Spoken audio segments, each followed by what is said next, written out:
Empty house on Wednesday, the Birds scored 6 runs in the first on their way back to 500. But the schedule doesn't ease up. The O's play the rare home game on the road against the division rival Rays. See if the O's can win their 4th straight. It's up next on Massey.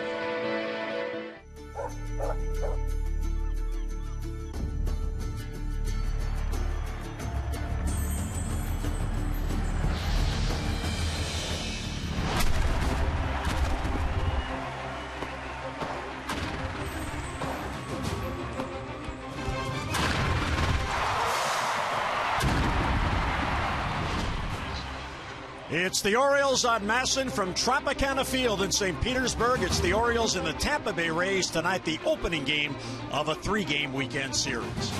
And hi, everyone. I'm Jim Hunter, and welcome to Camden Yards South, the Orioles' home away from home for the next 3 games. Of course, with the continuing unrest in Baltimore, this 3-game weekend series has moved here to Tropicana Field, and the Orioles will be the home team. But the question for the Birds is and remains, having played just 1 game over the past 4 days, can they continue their momentum coming into tonight? They certainly were getting on a roll on the homestand, but the inactivity may be an issue. Now, over the past 4 games they were able to play, the team batted .351, first in the American League. Runners in scoring position also first at .404. The starters also started to come around. 4 consecutive starts of at least 6 innings. First time all year that has happened. Very impressive ERA. And the bullpen ERA, although still too high at 4.82, is beginning to come down. The bullpen 1-1 over the past 4 games. And Mike Bordick, there's so much unknown here. Orioles home team on the road, fans coming in on general admission. But the question is, Birds have won 3 in a row. Can they keep it going? Yeah, I think they can. I mean, they've been waiting for this to really come together as a team, both offensively and this pitching staff. And it's great to see that this Orioles starters have really rebounded. I mean, 4 really good starts in a row. They're looking for Chris Tillman to have another good start today. But they really set the tone. I think offensively, the Orioles team has been okay. I think they really hit their stride here this past week. And, you know, working under the tutelage of Scott Coolbaugh, I think everybody is on the same page. They have a nice game plan. They're using the whole field. They're not as aggressive early in the counts. They're trying to get on base and just pass the baton. Really, that's what this team has done over the past few years. You know, get on a roll, starting pitchers, pass the baton. Offensively, pass the baton. Of course, it's all headed up by Adam Jones. Of course, Jimmy Paredes, when he came off the disabled list, has been red hot. Delman Young, here's a guy that's going to be an everyday player. I mean, he's just playing too well. I think Buck Showalter is going to have to play him every day in the outfield or as DH. Caleb Joseph has been hot. So offensively, you know, a lot of good things happening for this team. Without all their key marquee players, J.J. Hardy's out, Flaherty's gone, Scope's gone, Matt Wieters is gone. So it's nice to see this team has been tested through this month of April, with adversity in Baltimore, and with adversity in their lineup with players on the disabled list. So nice to see them come together. This could be a big series here against Tampa. Tampa's playing very well, and I think a lot of good things happening for the Orioles right now. So they're going to be tested with the Rays starting pitchers and their bullpen. So tonight it's the opener of a 3-game home series on the road as the Orioles look to keep it going and get above 500. It's Oriole Park at Camden Yards South, and first pitch is coming up.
Masson is brought to you by Southwest Airlines. Book your low fare now at southwest.com. And by DraftKings. Play daily fantasy baseball for free on DraftKings.com. Just enter the promo code TRIPLEPLAY for your free entry. And yes, we do have Oriole fans in the house tonight. Many of them seated behind the Orioles' third base side dugout. General admission, you can sit where you want, and the Orioles are with their fans right behind them. Here's the Tampa Bay lineup. DeJesus Souza and Asdrubal Cabrera in the number 3 spot. Last 5 games, 3 extra base hits, just 1 extra base hit over the prior 15 games. Longoria, Loney, and Forsythe with Kiermaier in center, then Geyer and Rivera. Yeah, let's take a look at Chris Tillman's pitch arsenal this season. The fastball at 59%. He's moving it around a little bit. To Seaman, cut it on the outside corner. Breaking ball has the big curve. 12-6 curveball, change up 10% of the time this season. When he's on, he's really good. When he's not, that ERA can climb. He's had 2 starts where he's given up 7 earned runs this season. You see his earned run average up to 7.58. He's also given up 13 walks. Chris Tillman has to be more around the plate. This is a patient team, this Rays offense. They're not a very productive Tampa Bay offense, but they will take pitches and try to get on base and make the pitcher work. Yeah, Mike, there is a distinct different look defensively for the Orioles tonight. There is Steve Pearce, and yes, he is playing second base. Yeah, Steve Pearce came out early today, took some ground balls, worked with J.J. Hardy and Bobby Dickerson. Hey, he's a little nervous about this. Why not? First career start in the major leagues at second base. But I'll tell you what, Steve Pearce will stay within himself, catch the ball, and throw to the right bases. He's a baseball player. That's what Buck loves about him, and that's why he trusts putting him in the second base here in this series. And here he is working out with J.J. Hardy. The double play turn, maybe not as slick as most major league second basemen, but he will get the job done. Take care of the baseball. That's the first priority. Bobby Dickerson, when he was coaching him up today, he was talking about just do things like he did at first base. First base is so similar to second as far as feeding the ball to second base, reactionary type plays. So we'll keep our eye on Steve Pearce, and wherever his head will be in the dugout watching Bobby Dickerson the whole game. And Tillman quickly gets ahead of David DeJesus, 0-2. DeJesus leading off now in his 12th game and 13 starts. He's in a bit of a slump, though. 0 for his last 10 and 3 for his last 23. Well, Tillman needs a win, and this just might be the place to make a start to get that win. As Tillman in his career has enjoyed pitching at Tropicana Field. In fact, he's enjoyed pitching against the Rays in general, especially the last 2 years. Let's see, yeah, it's very impressive numbers here. A tough place to pitch. Curveball misses high. And he has actually done very well recently against the Rays. Well, Showalter and the Orioles had the home team time schedule before the game. And the 2-2 pitch is bounced to first. Davis plays the hop. He'll take it unassisted. And the all-important leadoff batter retired here in the first. Now let's take a look at the rest of the Orioles defense behind Tillman, DeAza, Jones, and Young in the outfield. Cabrera at short. Steve Pearce over at second base. Machado and Davis on the corners, and Caleb Joseph once again behind the plate.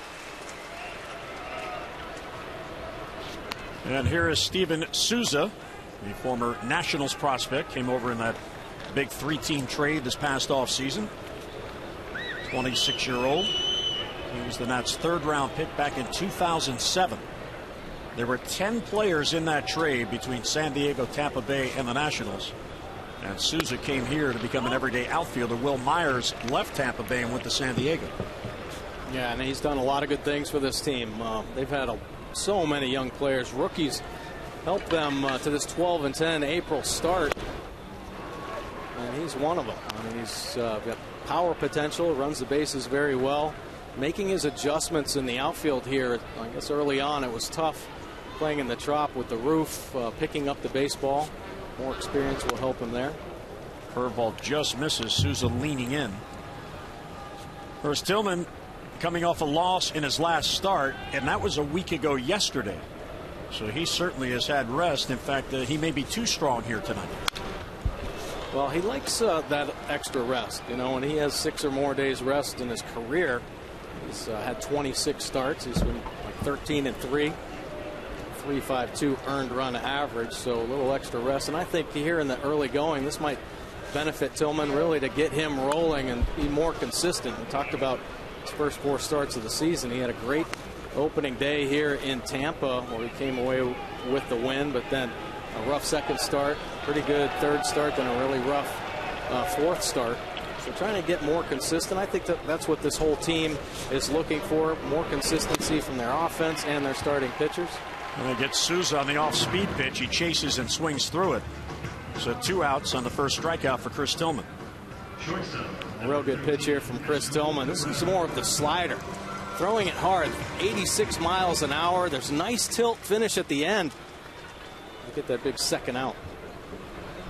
2 down, the shift employed for Asdrubal Cabrera, switch hitter batting left. He is just 3 out of his last 13. Comes in batting at .212 on the year. Shows bunt against the shift, but he takes a strike. Cabrera signed here as a free agent for this season. He spent the final 2 months of last year with the Nationals. Well, they really like his defense. Part of the winning ways here in Tampa, the fact that they've always had solid defense and great pitching. Well, this year, no different.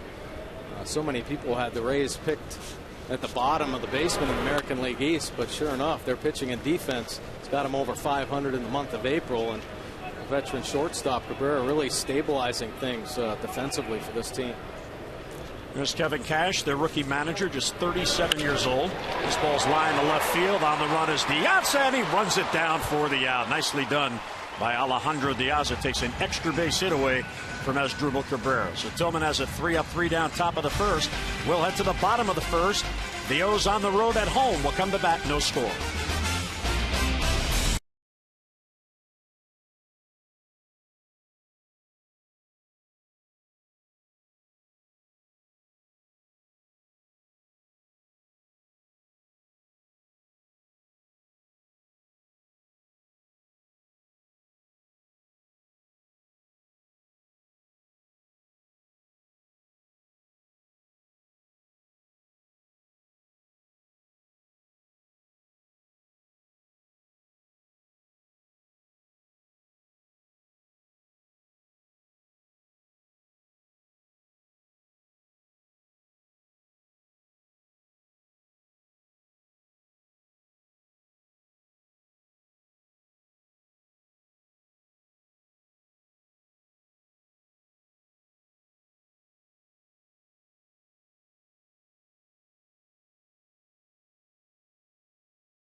In some baseball here tonight is the opener of this 3-game series. Here's a look at the Orioles starting lineup, brought to you by Southwest.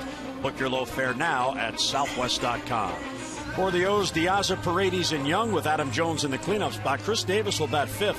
2 home runs and 6 RBIs in 13 first-inning plate appearances. The hope is he gets up in that first inning. Pierce at second, and Machado, Cabrera, and Caleb Joseph batting 9th. And here's a look at Alex Colame's pitching arsenal last season. Why last season? Well, this is his first start of the year for 2015. Last year, 64% fastballs, pretty good arm too, 90 to 95 with the fastball, breaking ball, hard slider, does have a curveball, very rarely throws that, and he has the changeup as well. You see his numbers from last season. A couple wins, 2.66, converted out of the bullpen. They really like him as a starter, but he has had some problems the last couple years. Elbow problems, and then he got put on, he was suspended. This year, pneumonia and visa problems. So this is his first start. Got a long time in spring training. Getting ahead right there. Of Alejandro Diaz trying to heat up. He's hit in his last 2 games, but is just 3 for his last 25. And a bouncer foul. It's quickly 0-2. Alejandro, a 120 batting clip over his last 7 games with that 3 for 25.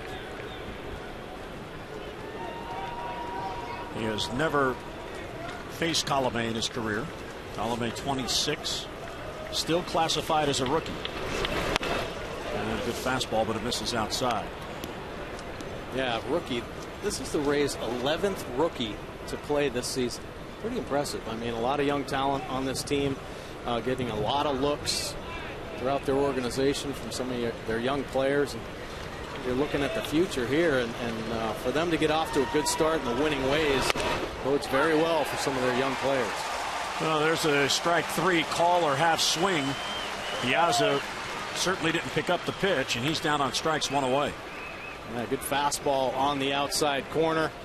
A 4-seam variety. About 93, 94 miles an hour. Just painted out there. Piazza can't pull the trigger for a strikeout.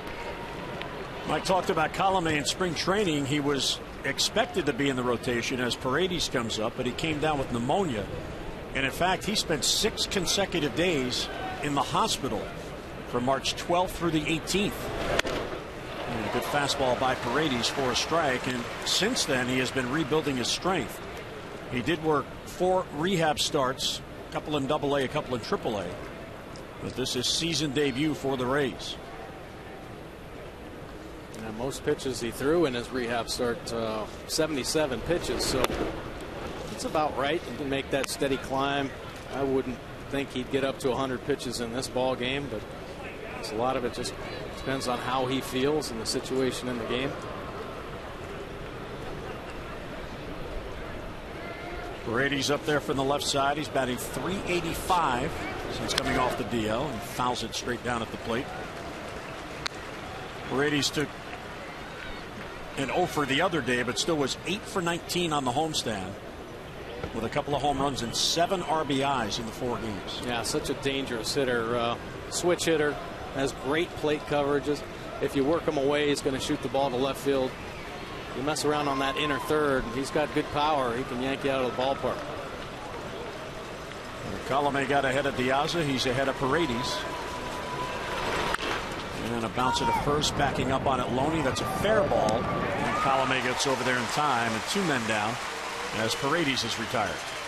And let's take a look at the Rays defense behind Colomé. Geyer, Kiermaier, Sosa in this outfield. Cabrera and Forsythe up the middle. Longoria and Loney, 2 veterans on the corners, and Rivera behind the plate. Very solid defense. Only 7 errors this season for this club. There's Loney and Longoria really stabilizing the infield along with Cabrera out there. Well, Delman Young, his bat is keeping him in the lineup. And batting 3rd in right field. Broken bat, right center field, and that's going to fall in there for a 2-out base hit. Well, Delman loves the first pitch. He got a fastball. He lost the bat, but he'll take it for a base hit, so he's on with a 2-out single. Yeah, Delman's young bat is on fire right now. I mean, he's having quality at bats. He's seeing the ball very well, and here you go. Whatever he swings at is finding some grass or turf in this case. There you go, the elevated fastball. Just enough movement to get it on the end of the bat, but good way to start the series for Delman Young. Adam Jones batting at .400. He has 5 home runs, 19 RBIs, and that .400 batting average is the top batting average in the American League.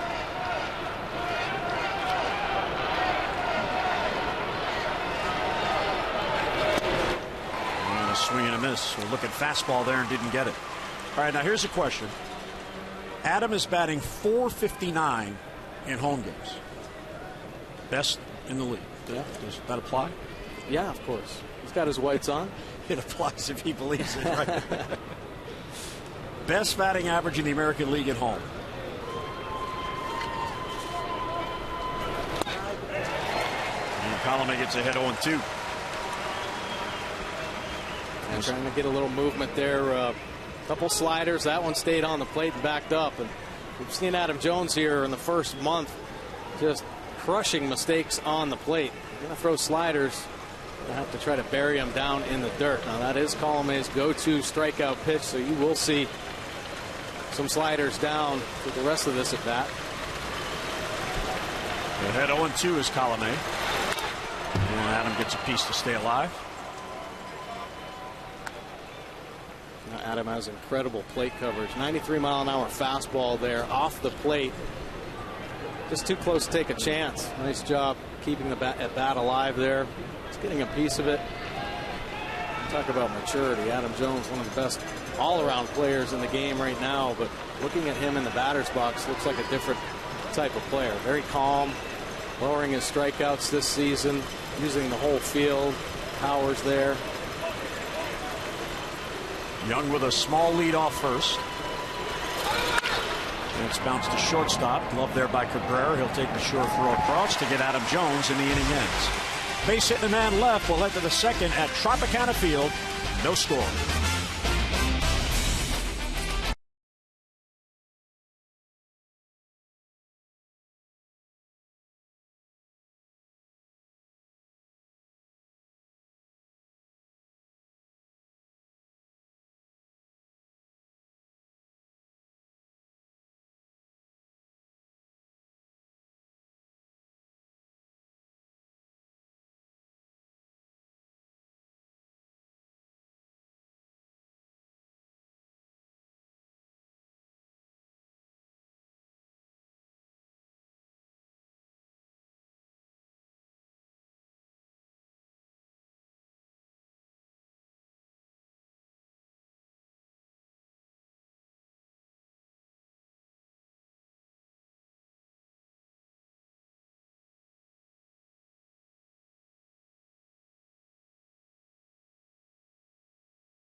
To look forward to Miller time later in tonight's game, brought to you by Miller Lite.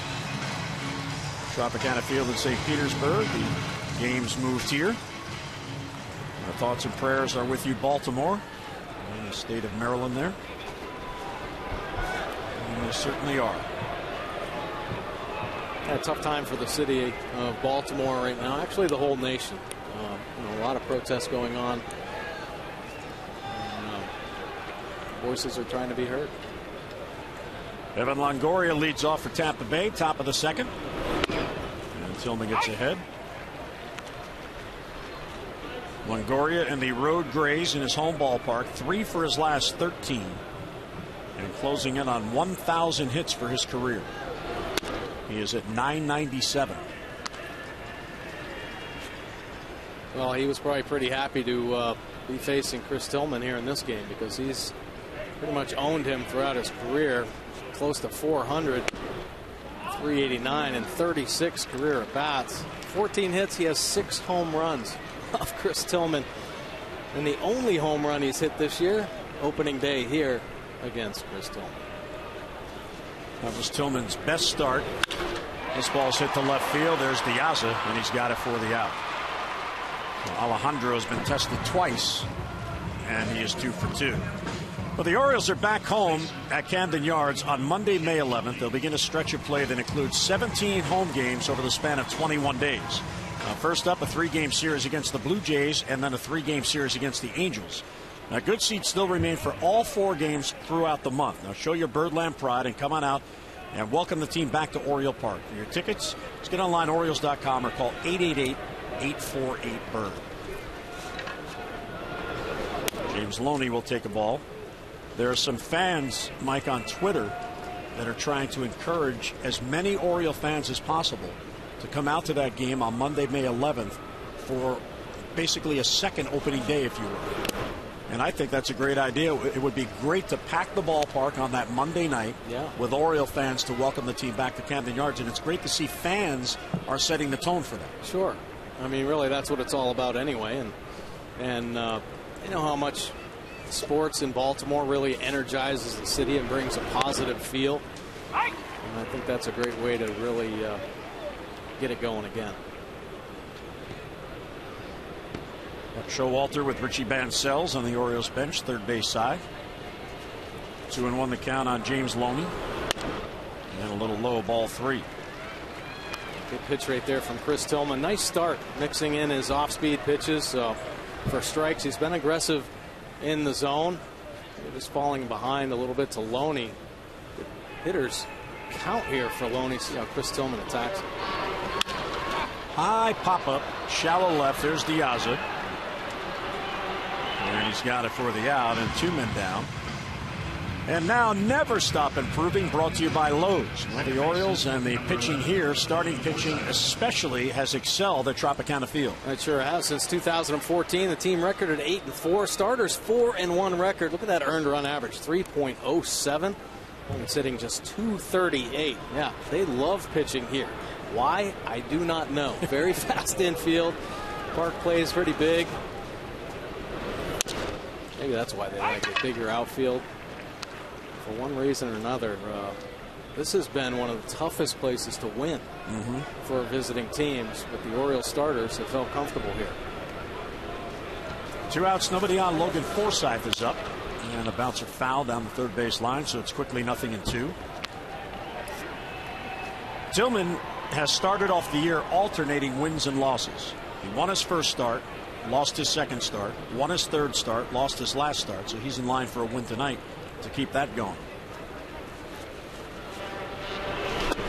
And a 3-pitch strikeout of Logan Forsythe, and that'll end the inning. So Tillman has retired all 6 he has faced, and a real good breaking ball falls down on the outside corner. We'll head to the bottom of the second at the Trop. O's and Rays, no score.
$100 for being selected, and we'll win $500 more for every Orioles home run hit in the game tonight. Play Baseball Bucks scratch-offs and win up to $50,000, or enter non-winning tickets for a chance to be the contestant of the game. Visit mdlottery.com/baseball. Good luck to Fred. Those fans at the Trop.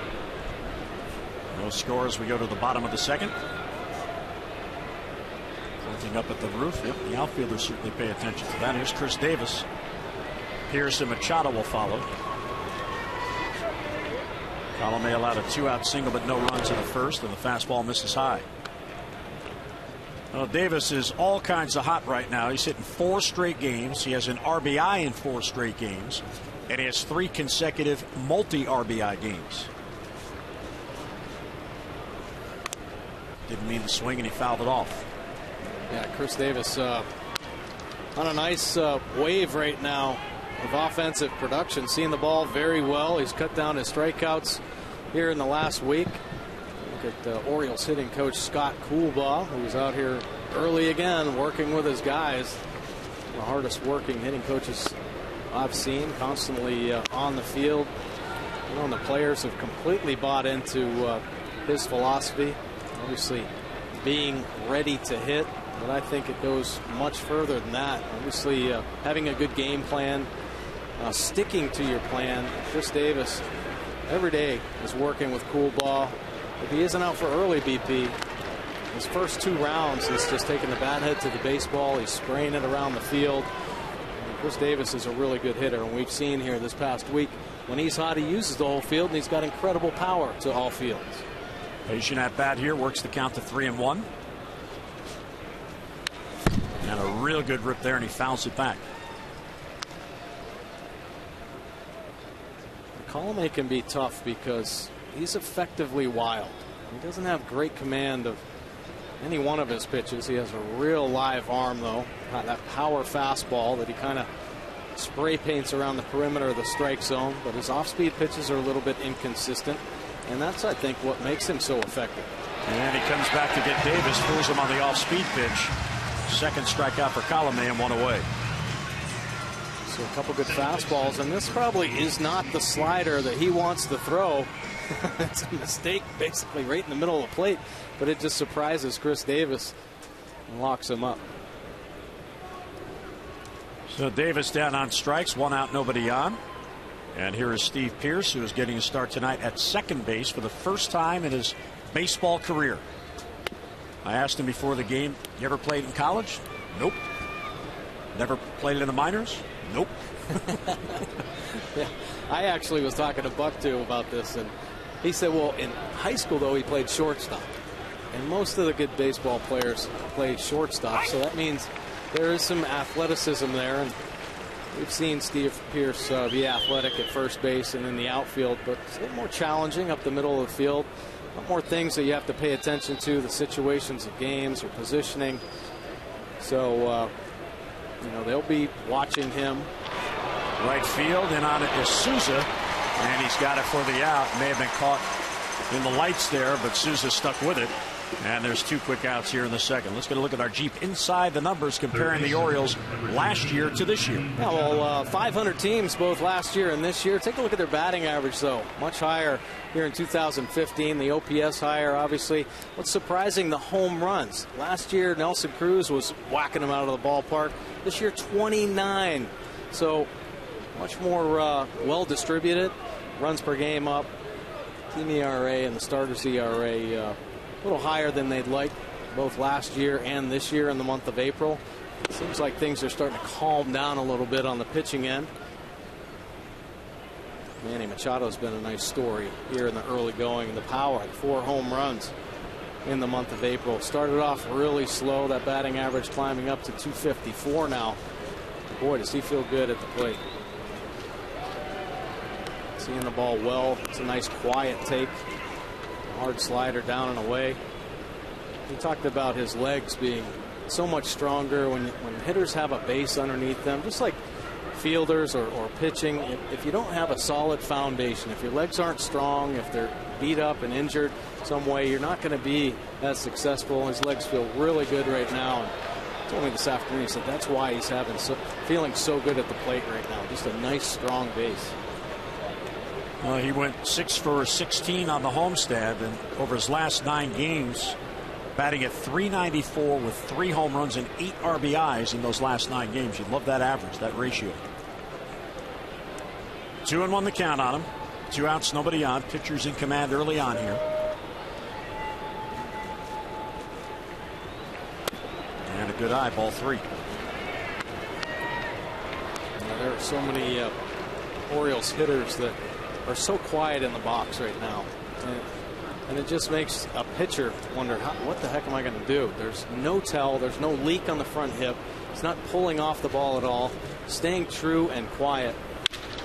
And it's ripped into left field for a base hit. So Machado worked the count and got a pitch to handle, and he's on with a 2-out single. So in each of the first 2 innings, a 2-out single. There comes Everth Cabrera, And one of the things that he has brought to this team, Mike, is going with the pitch. You talk about using the field. Here are the Orioles' top 6 hitters in opposite field hits. Cabrera, 7 of his 17 hits have gone the other way. Look at Chris Davis, 7 of his 19. Adam Jones, 7 of 30. But Caleb, 6 of 16. Paredes, 6 of 15. And Snyder, 6 of 14. A lot of base hits if you go with the pitch. Use the whole field, because then you're not predictable as a hitter. And he goes the opposite way on cue, but he hits it right at Brandon Guyer for the out. So Cabrera hit it well, the right to Guyer. So a base hit and a man left. We're through 2 at Tropicana Field. O's and Rays, no score.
Southwest Airlines. Book your low fare now at southwest.com. And by PNC for the achiever in you.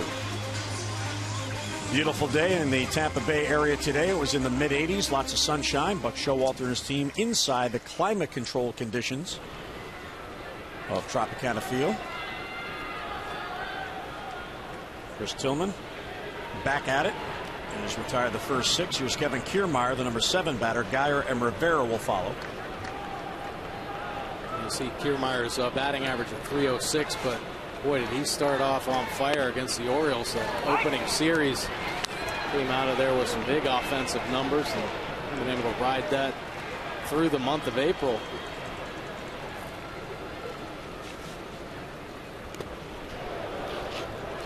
Bounces a breaking ball, 1-1. Now Tillman, and I guess this is the same for every starting pitcher. Their numbers in their wins are certainly going to be better than their numbers in their losses, as Kiermaier pops it up left side. Machado and Cabrera's called off by Manny, and Manny's got it for the out. So nicely done by Manny, and 1 away. Well, the Monday and Tuesday games that were postponed against the White Sox will be made up as part of a single admission doubleheader on Thursday, May 28th at 4:05. It is a straight doubleheader at Oriole Park. Tickets for Monday's game will be valid for that doubleheader. If you're holding a ticket for Tuesday or Wednesday's games, you can exchange those tickets for any remaining home game this season on a dollar-for-dollar basis. Now, tickets are subject to availability, and all exchanges must be made by June 30th. For all the details, just call the Orioles, 888-848-BIRD. First ball swinging is Guyer. Adam Jones calls everybody off. You hear him yelling, I got it, and he does in 2 quick outs. That's how you do it. I mean, everybody converging on that ball right there. Quick out, quick second out. Adam Jones getting on it. He has priority over everybody in that outfield. When the infielders hear an outfielder's voice, everybody backs off. That's what happened there. Here is Rene Rivera, the number 9 batter, the catcher. Tough start to his year at the plate. He also came over in that big trade in the offseason. And it's outside 1-0. But looking at Tillman, Mike, in his 2 wins, he's allowed 2 runs in just 12 innings. So that's an ERA of 1.50. However, in his 2 losses, his ERA is 18.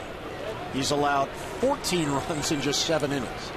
7 runs in each of his 2 losses. So obviously, if you're a pitcher and you're going to win, you have to pitch well enough to win. But right. but that's just glaring opposites. Yeah, it really is. And unfortunately, Chris Tillman hasn't had the command that he's wanted the start of this season. Even in his wins, he's had a few walks. I mean, that nice outing he had on the opening day here in Tampa, he had 3 walks.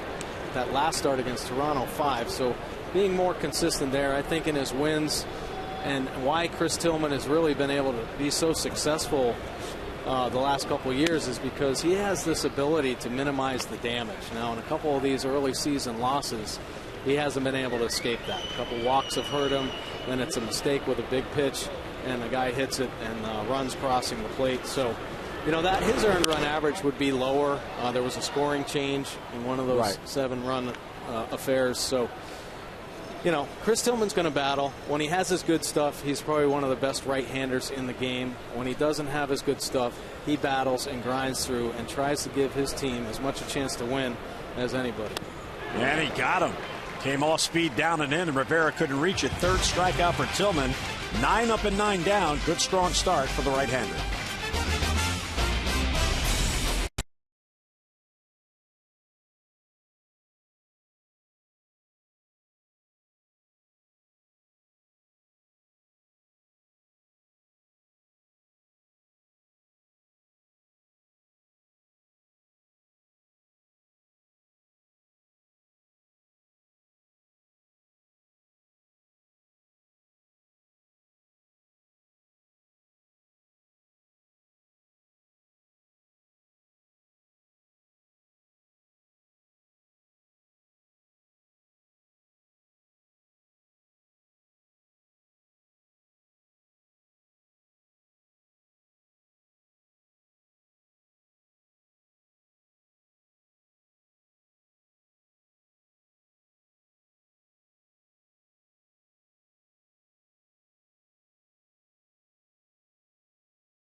Adam Jones, the hottest hitter, 400 batting average. Look at that OPS. First Orioles since 2006 to bat 400 in the month of April.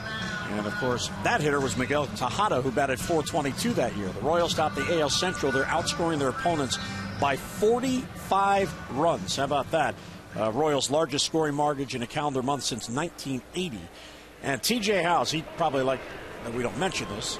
0-4, 13.15 ERA, 3rd pitcher in big league history to lose 4 games in April with an ERA above 13. He's got some work to do. Yeah, I'll say he does. Not a great start for Mr. House, but Adam Jones certainly an incredible start. You always wonder every year, it seems, what can Adam Jones do to be better? You know, because he's had so many incredible seasons. Perennial All-Star, the Gold Gloves, and here an outstanding start. Offensively, defensively, just really a great team leader. He's doing it all for the Orioles. Line drive to right center field. That falls in front of Souzas. Here is Caleb Joseph with a leadoff single. First time tonight the O's have the leadoff man on.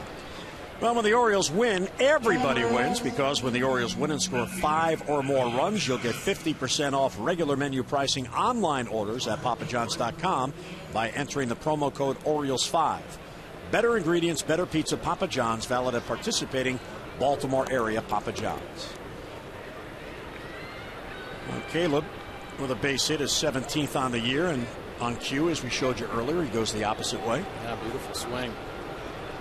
Lead with the hands. As long as you keep that bat head above the hands, you're really going to give yourself a chance to use the whole field, turn on fastballs, wait on off-speed pitches.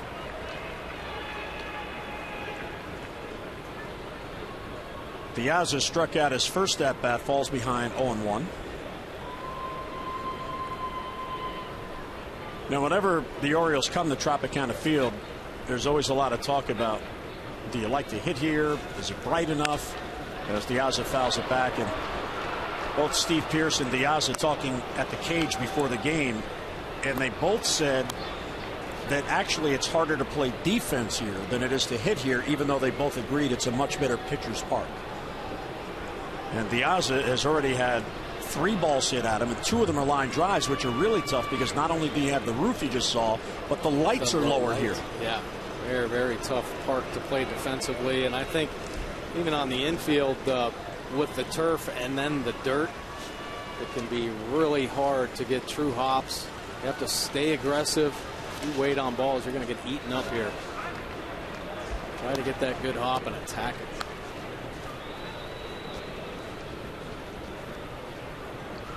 There are times where hitters would rather just not think about things like, well, do I hit well here or do I hit poorly here? Just go out and let it play. Pearce, for one, has hit well in this ballpark, and I asked him about it. I said, is there any reason? He goes, I have absolutely no idea why I hit well here. Well, he's trying to do it for the hometown fans because he grew up in Lakeland, Florida. Diaz says he fouled it off, and Todd Tishner, the home plate umpire, says, no, you didn't. Buck's going to come out because Diaz is pretty upset. Yeah, well, you wouldn't see a hitter get this upset if he didn't foul the ball off.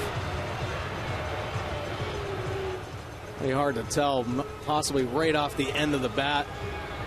You see the slider getting on the side of the baseball. Gaza out there. Really tough to tell from that angle. Yeah, because it was a slider, it was changing direction anyway. Yeah. So you can't tell if it hit the end of the bat. Diaz was emphatic. He felt like it hit the bat. Of course, he still wanted to be at bat. Sure. So he is 0 for 2 with a couple of strikeouts. That is the 3rd strikeout for Colome. And here is Paredes.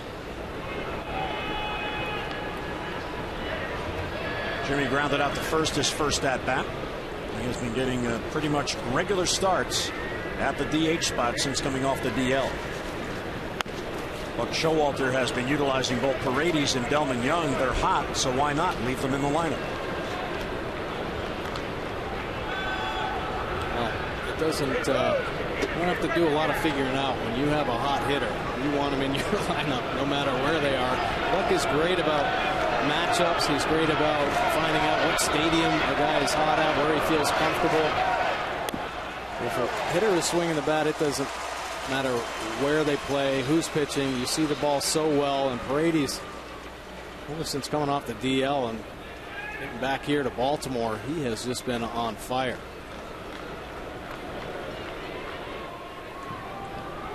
And a 1-1 on Paredes. Joseph at first with a leadoff single. Now there with 1 down.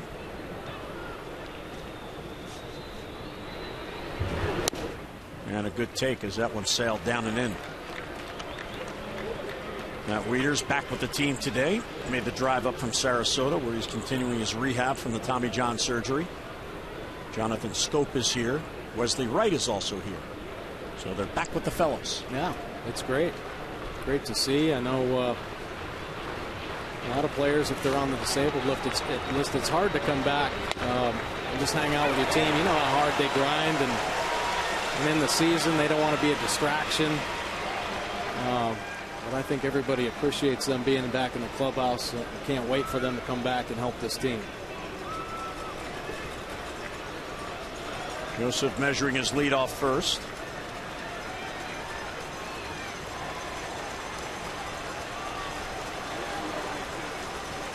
And a 2-2 pitch to Paredes. Center field, in on it is Kiermaier, diving try, and he made the catch. A late call by the third base umpire Timmons, but the thumb came up. Takes a base hit away from Paredes, and 2 men are down. Yeah, beautiful play here. One of the toughest plays for an outfielder, almost diving straight in at the baseball. Times it perfectly.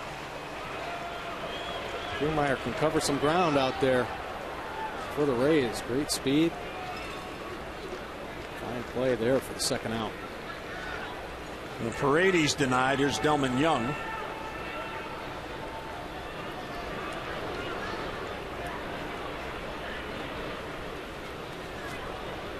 Joseph led off with a single. He's still at first now with 2 down. That fastball misses outside.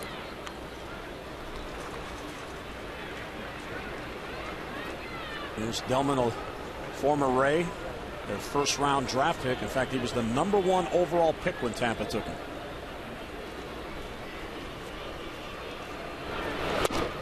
And he swings through it.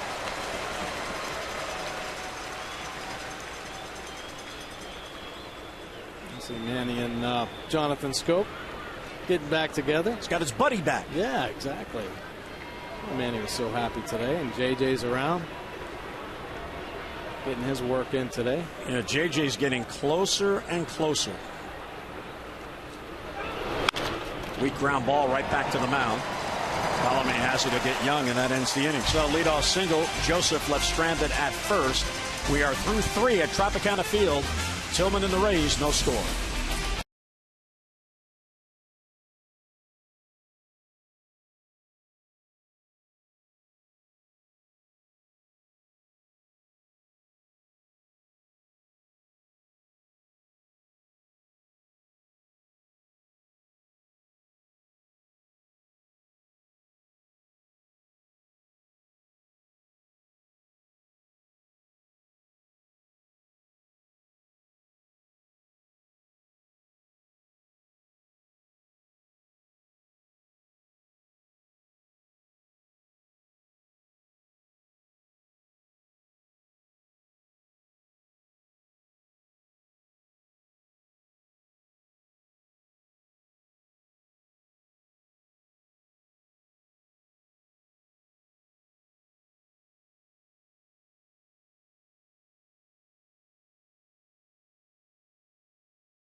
The Orioles is also a destination for culinary adventure, from fresh local seafood to an eclectic array of world-class cuisine. Savor Sarasota Restaurant Week is June 1st to the 14th, now celebrating its 10th year. Visit savorsarasota.com. Oh, does that look lovely? So does that. A lot of Oriole fans here at Tropicana Field for their home game on the road. And many congregating behind the Orioles' third base dugout. General admission seating. You find a seat, it's yours. So a lot of the O's fans headed to that third base side. There's David DeJesus leading off. First ball swinging center field. Adam Jones in on it, and it hangs, and he makes the catch. And Mike, that looked like one of those knucklers, and Adam Jones stayed with it. Nicely done, one away. Yeah, it sure did. Right at the end, you can see his glove kind of move as it surprised him. Probably a late moving line drive knuckleball. He gets on this. Adam Jones, a nice break there. Make sure.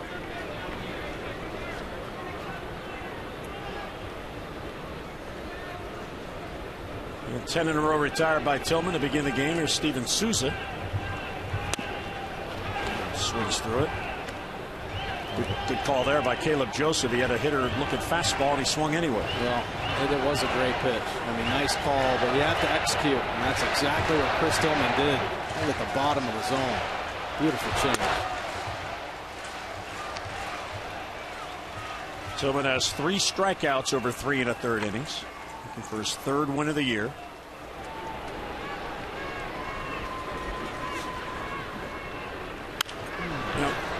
Here's our express stat.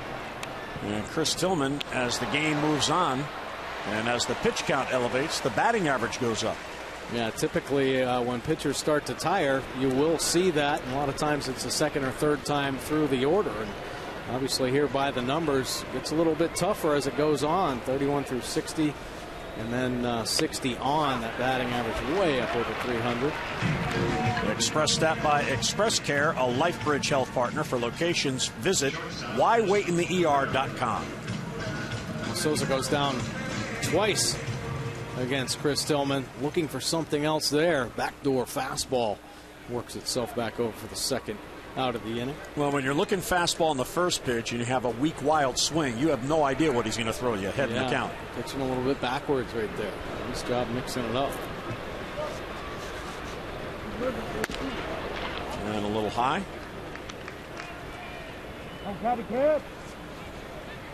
Cabrera lined out to left this first at bat.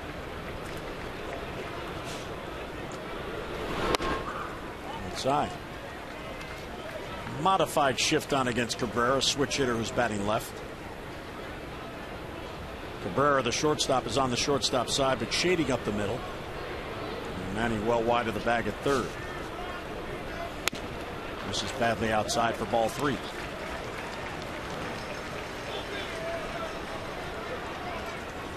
As Dribble Cabrera, just 29 years old, it seems like he should be about 35. He's been a regular for so long.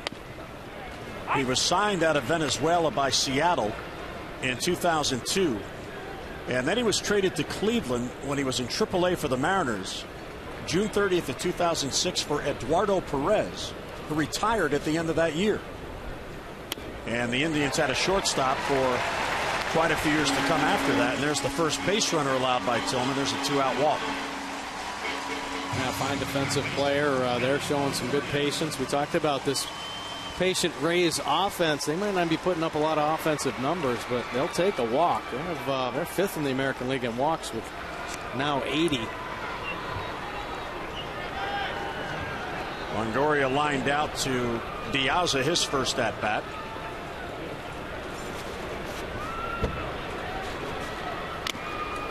Foul tip held onto by Caleb. So Longoria coming into today, longest home run drought of his career, or third longest, none in 86 plate appearances. And he had only 4 RBIs in April, fewest in any month in his career, playing at least 5 games. And when you look at numbers like that, if you're Buck Showalter in the O's, you hope he turns it around Monday. when you're back home on your way to New York. Well, here's a veteran guy that has done some amazing things in his career. Hasn't hit a lot of home runs here to start the 2015 season. So what's he do? He's out early taking BP. That's over the head of the third baseman Machado. Diaza was towards the gap. That's going to score a run. Here's Cabrera around third. He's heading home. And there's a 2-out RBI double for Longoria. So the first walk of the game comes around the score as Longoria delivers. 1-0 Tampa Bay.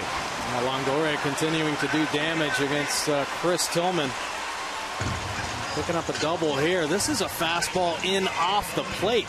He's able to get the bat head to it just out of the reach of Manny Machado down that left field line, and Cabrera able to score all the way from first base. And because of where Diaza was playing, once that ball got down and headed to the wall, Cabrera easily scoring from first. So a 2-out, nobody on rally. And of course the 2-out walk comes around the score. And another runner in scoring position. Here's James Loney.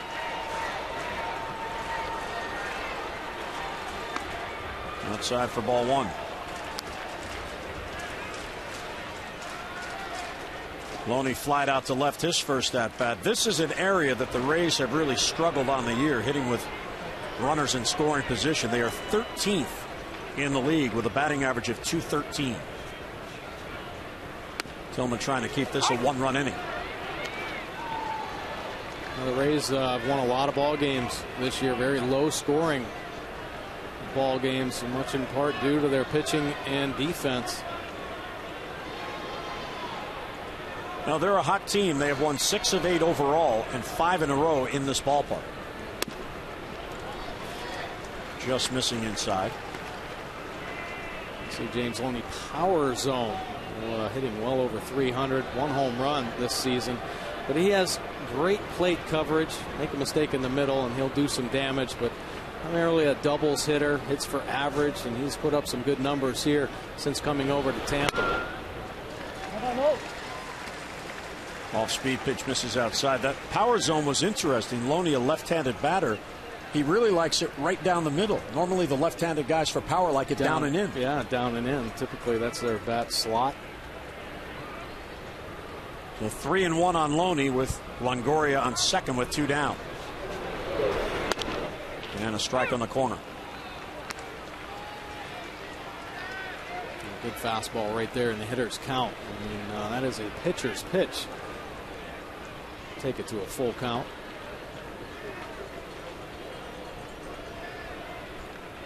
Defense straight away on Loney. Big pitch here for Tillman. And it's fouled off. Back to that down and away fastball. Good pitch, well executed. Nice job by Loney.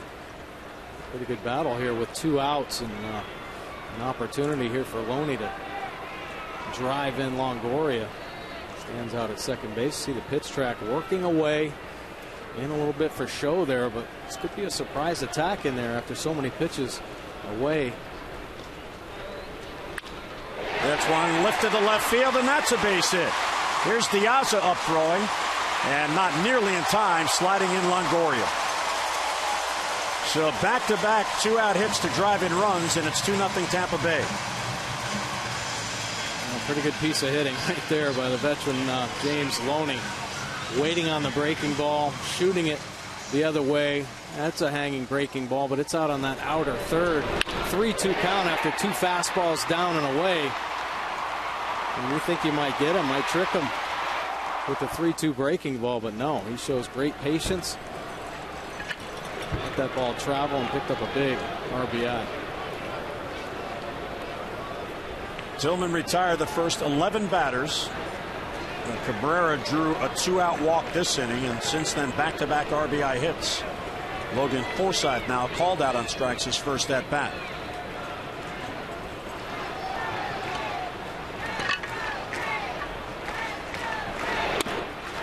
And this is down and away.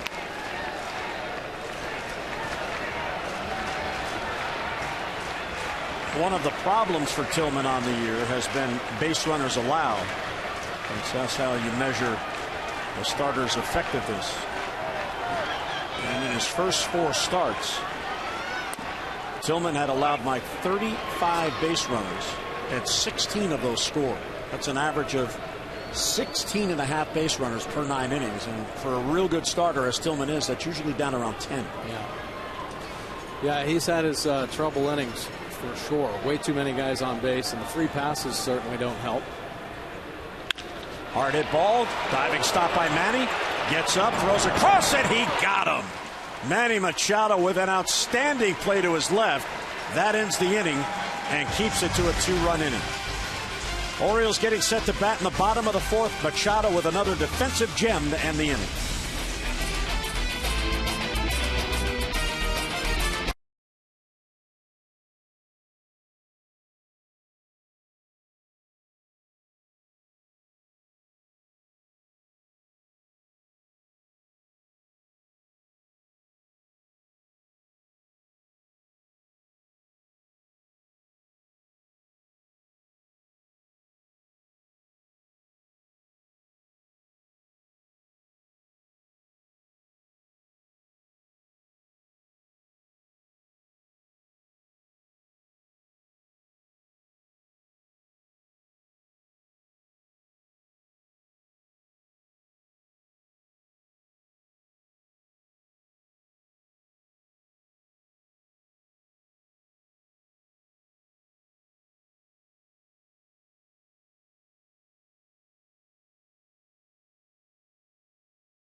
Action. Miguel Gonzalez will be on the mound against the tough right-hander Chris Archer. Game 2 of this 3-game series.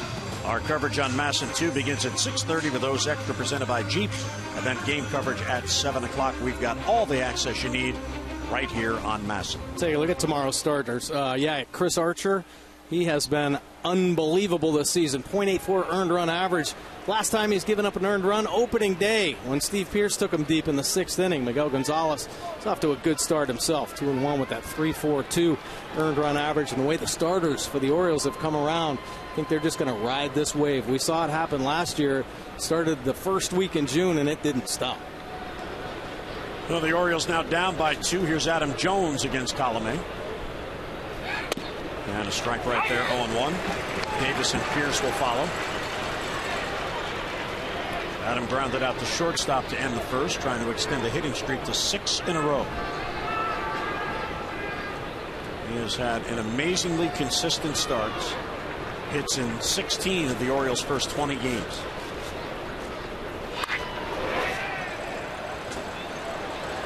And Jones behind in the count quickly, 0-2. Colomé signed with the Rays when he was 18 years old, and it took him some time to get through their minor league system. He pitched in 145 minor league games. 46 and 48 in his decisions in the minors.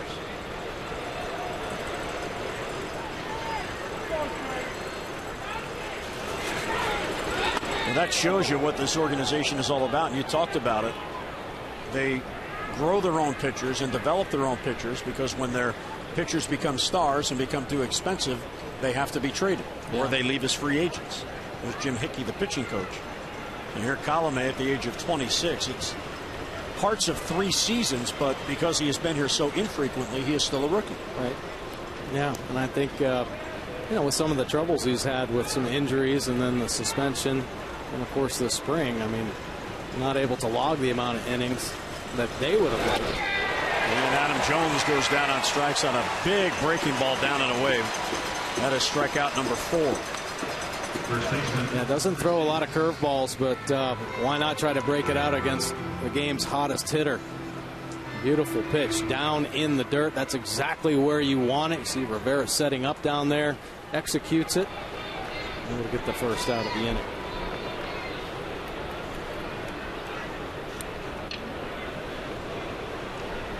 Chris Davis struck out his first at bat. He was fooled by a 3-2 slider. It wasn't even a good pitch. It's just that it fooled him. And he'll take ball 1 outside.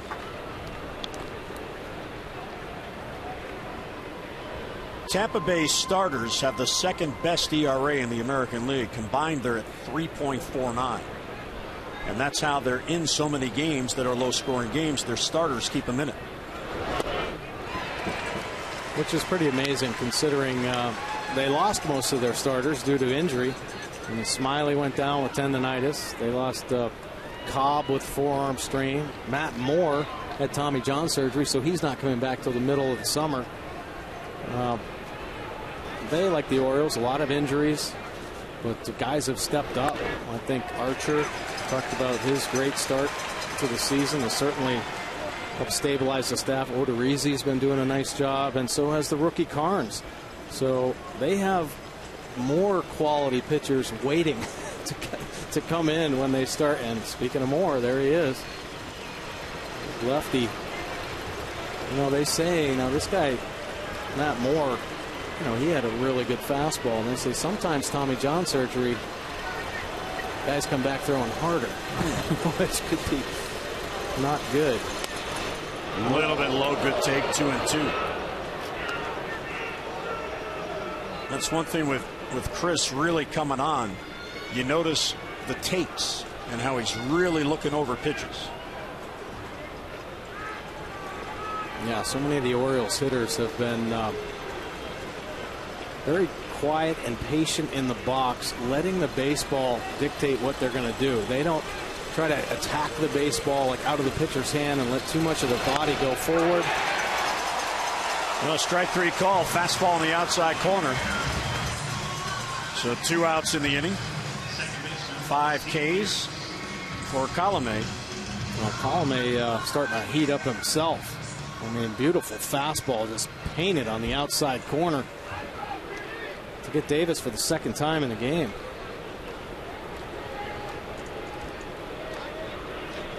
Orioles have had 3 base runners in this game. Young a single, Machado a single, Joseph a single. Here's Steve Pearce batting with 2 outs and nobody on. Deep left field, but he hooks it foul. And Mike, you talk about this start with Colomé, and this is just his 7th major league start, but look at this ERA in his first 6 career starts and the list he's on with. Yeah, pretty impressive. Now, this is active pitchers in their career. Zach Duke, and Paul Mentor, Weaver, Cozart, and there's Alex Colomé. 1.30 earned run average in his first 6 starts. Pretty impressive list there. And Colomé is very impressive right now. We talked about this being his first start of the season. A couple rehab assignments. Most pitches he's thrown 77 pitches, and that was back on April 21st. So he really used the whole month of April, much like his spring training, and he's looking pretty good right now. And Pearce fouls off the fastball. Well, he's extended his streak. It's now up to 21 1/3 consecutive scoreless innings as a starter. Last year, he made only 3 starts with the big club.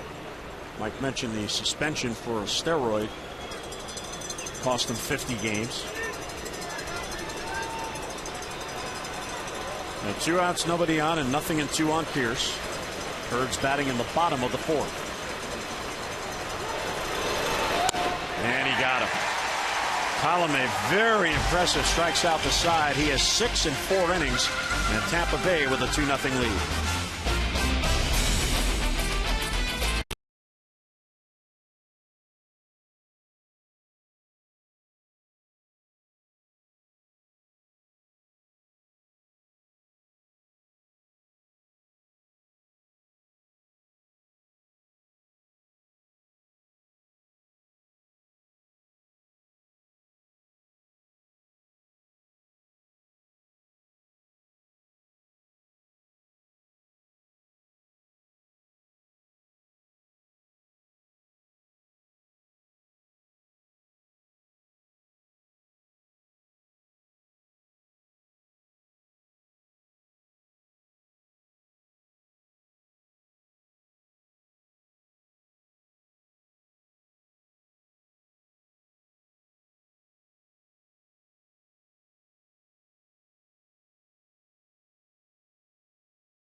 So far in 2015, game times have averaged 2 hours, 53 minutes, 37 seconds. That is the shortest or quickest pace of play since 2011. And let's get a look at our They Said It. Mark Saxon on the pace of the game from ESPN LosAngeles.com. I would like to see if umpires enforce the 12-second clock between pitches with the bases unoccupied. If a pitch isn't thrown within 12 seconds of the last pitch ball, a ball is called. The rule is in the books. It's just a matter of enforcing it. And that's something you wonder, will it ever happen? Will the umpires actually do that? Well, I don't know. Not at this level. Not today, anyway. I think they're trying to incorporate that, and I think possibly the next generation of players that come through will be used to these type of changes, because they started last year in the Arizona Fall League. They're trying to employ it into the minor league season, so players will become more accustomed to potential rule changes when they make it to the major leagues. But pretty hard right now to actually just throw it into a game and tell a pitcher you only have this amount of time and really enforce that. Now granted, I think pitchers would make the adjustments, but it might take them a while. It might throw them out of whack. I think they should do something like that in spring training. Test that as far as enforcing it goes. Well, our crew time, Tillman, between the first pitch And the second pitch here to Kiermaier, and he was exactly 12 seconds. See, and the other thing as far as the pace of play, I mean, Tillman never leaves the rubber. Gets the baseball back, looks for a sign, and then he's ready. And he gets the foul tip held by Caleb Joseph. Kiermaier's down on strikes and one away. There's number 5 for Tillman. Oh, nice fastball here. Nice quiet delivery. Slides down the mound, then explodes at the end. 92 miles an hour. And Tillman, with how tall he is, gets that extra life at the top of the zone, and we've seen it time and time again. And there, Kiermaier goes down on the high fastball. Brandon Guyer, the number 8 batter, flied out to center field his first at bat. Tillman misses outside.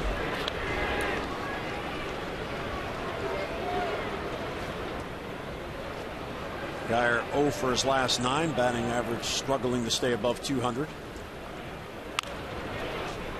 Tampa Bay is averaging 3.95 runs per game, so just under 4. They are 10th in the league in runs scored. They are 11th in the league in batting average at 238. And they're pretty much right in the middle, 8th with 19 home runs.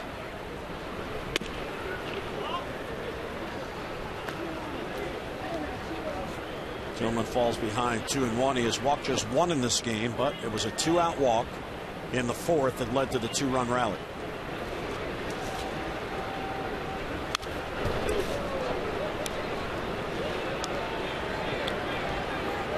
Guyer fouls it off to stay alive, and as we see in just about every Chris Tillman start, the foul balls become an issue. Yeah, he was kind of cruising along there at the beginning of the ball game, 4th inning.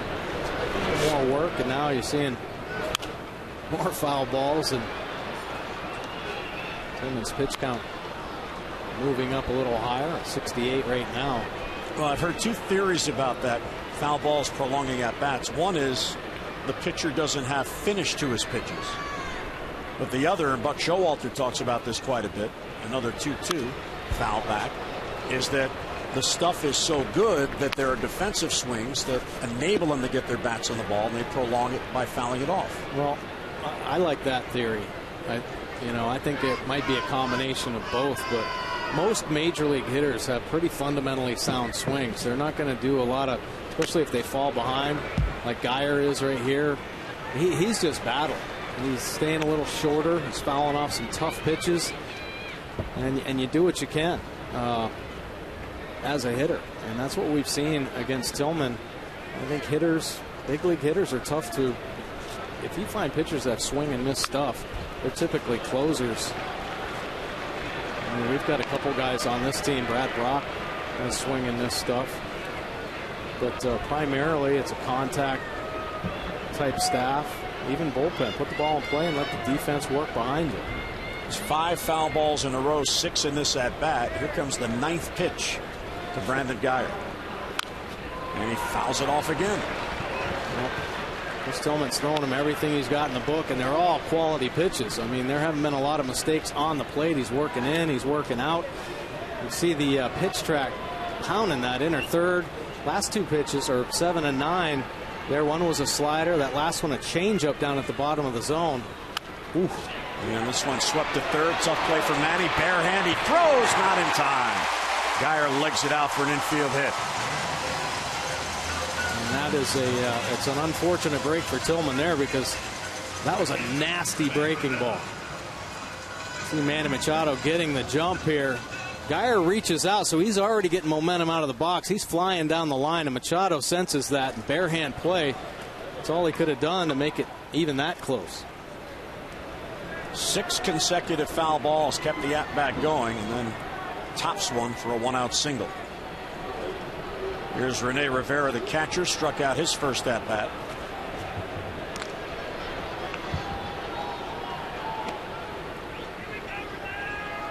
Now, Guyer does have a couple of steals, but Tillman is not a pitcher that generally opposing teams challenge. He is very quick to the plate and does a good job altering his cadence. And you look over the last 3 years, the stolen bases have gone down. In 2013, there were 9 attempts against them, but the Orioles caught 8. 2014, there were only 4 attempts against them, and the Orioles caught 3. This year, not a stolen base attempt in this his 5th start, and there he goes. He gets fouled back. The last player to steal off Chris Tillman, Kyle Seager of Seattle, August 3rd of last year, and that was the only steal he allowed all of last season. Yeah, pretty amazing stuff. Chris Tillman certainly bought into what Buck Showalter was preaching when he came over. You have to be quicker to the plate. So Tillman revamped his whole delivery. You see, he comes out of the stretch even when there's nobody on. He's cleaned it up. It's more efficient. It's really helped shut down that running game. That last stolen base attempt there, I believe, was a hit and run. And I think you'd have to kind of expect that here in this ball game. You know, the bottom of this order, manager Kevin Cash, the runs that they do produce, a lot of times they're going to have to manufacture runs with hit and runs, bunts. So he was set in motion. Rivera, who's been struggling. Oh, just got the hand back in. A little lower throw, he might have got him. Yeah, another good hit and run count here. Good job by Tillman. The quick throw had him leaning a little bit.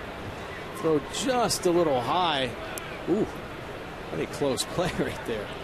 Nice tag by Chris Davis.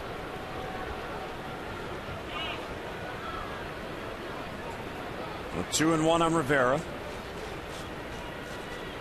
Runner goes, swing and a miss. Throw to second by Joseph. The tag, he is out. And Steve Pearce, tested for the first time in this game, applies the tag, and that eliminates the base runner at 2 men down. Yeah, another hit and run attempt right there. Nice job by Caleb Joseph. Gets the fastball up and away. Catching Rivera. That's a tough pitch to get on top of. Caleb Joseph sensing that hit and run. That's the pitch call and handles it perfectly. Great job by Steve Pearce. Getting out there on time. And he comes back to strike out Rivera. Foul tip held by Caleb Joseph. So Steve Pearce applies the tag. First time he's tested as a second baseman.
Staying red hot against Chris Tillman. He drives in Cabrera with a double.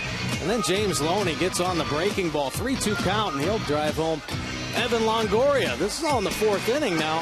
Colomé needs to come up with an answer here to shut this Orioles offense down. Well, he does. He quiets the bat. 3 straight strikeouts for Colomé to get out of that 4th inning. Remember, Geico, 15 minutes could save you 15% or more on car insurance. Visit geico.com for a free rate quote.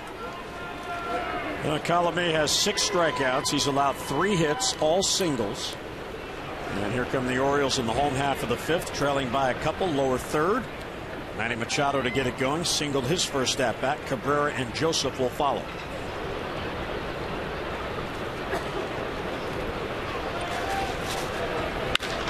High fly ball to left center field, but it's way up there. Geyer and Kiermaier calls him off. He makes the grab. And one away here in the Oriole 5th. So Manny guessed right, but he got under it. Time is running out and your chance to upgrade your summer with an Orioles partial season plan. Season plan members enjoy exclusive ticket savings, Major League Baseball's most flexible exchange policy, access to postseason tickets, plus many more orange carpet benefits. Now, 13-game plans are still available. For all the details, Orioles.com/season or call 888-848-BIRD. 7 in a row retired by Colomé since the leadoff single by Joseph in the third. There's Brandon Gomes, one of the 6 right-handers in that Tampa Bay bullpen. We talked about the pitch count for Colomé, his first start of the year. He was at 55 pitches coming into this inning. Borderline pitch called a strike on Cabrera. Yeah, I'm sure they're going to be careful here with Colomé. Only a couple starts on his rehab. His last start in the minor leagues, he did pitch 6 innings, but didn't get up there in the pitch count. And I think there's a lot more adrenaline going at the big league level. Bouncer to first. Loney backed up to get a better hop, and he gets it to Colomé for the out. And nicely done there by Loney. Certainly knows his home turf here. Now, Loney, a real good first baseman. It's even the toughest plays look routine. Fine play there. There's Caleb, who singled his first at bat.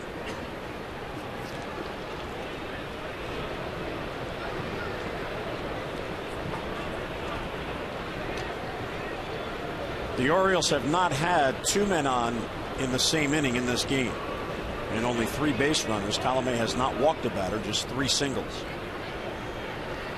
Colomé taking a little extra time there, catch his breath after covering first base. And a fly ball to center field. Kiermaier was deep, and he's got to play. And just in front of the warning track, he makes the grab. So a swing on the first pitch. Orioles go 3 up, 3 down for a second consecutive inning.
Masson is brought to you by American Standard. Celebrate the season with the American Standard All-Star event. Visit MidAtlanticComfort.com for amazing rebate and financing opportunities. And by your local Mercedes dealership. Tropicana Field is open. This is an Orioles home game, and there's a nice tip for that beer vendor on the concourse. A lot of Orioles fans here. General admission seats. All in the lower deck. You buy a ticket, sit where you want. By the way, even though the Orioles are the home team in this 3-game series, meaning they'll get the last at bat in each inning, as Tillman goes to work in DeJesus. The statistics from this series, once we get to Monday, will all revert back to Orioles road stats and Rays home stats, because in the record book, in the MLB rule book rather, the home team is the team on whose grounds the game is played. Well, even though Tampa Bay is acting as the visiting team in this game, this is their stadium. So Tampa Bay, by the end of the year, they'll have 84 home games, while the Orioles will have 84 road games on their level. It's Rule 2.00 in the MLB rulebook. So for all intents and purposes, the Orioles are playing as the home team, but they're on the road. Right. High fly ball slicing down the left field line. Diaz's got a long run, and he gets there, and he makes a basket catch. And made tougher because he knew that bullpen mound was creeping up on him. Nicely done by Alejandro and one away. Boy, that really was a great play. He's made some fine defensive plays to start this season. Here in this game, a couple. Look how far he has to go. Puts his head down right off the bat, picks his spot, and he gets there pretty easily, making the nice basket catch. Beautiful play there by Diaz. I mean, if you could draw on a straight line, I mean, how do you have that kind of pursuit angle just off the crack of the bat? He assumed that's where the ball was going to be, basically sprinted to that spot, stuck his glove out, and there it was. Pretty impressive. And a strike taken by Steven Souza. He's not only 0 for 2, he has struck out twice. Tillman has 6 Ks in this game, which is right on his season average. Off the end of the bat, popped up. Way up there on the catwalks. It hits a catwalk, and it comes down, and Manny stays with it. He makes the catch, and the home plate umpire is saying that ball is a dead ball because it hit the catwalk. And Buck's going to want an explanation. It definitely hit the catwalk. Our camera showed that. Yeah, well, I think the question is whether is it a ground rule? Yeah, fair or foul. I think that might be the question.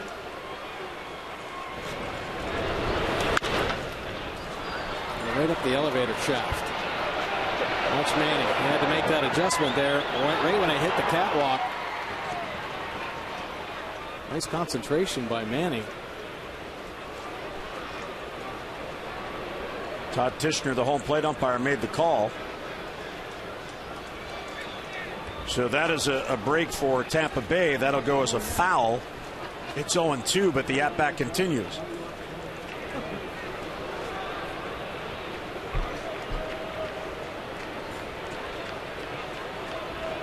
Nice play there by Manny. Yeah, make sure. Right?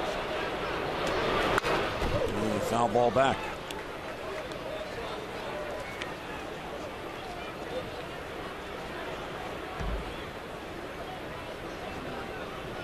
You have to have great focus here playing in this ballpark with a tough roof.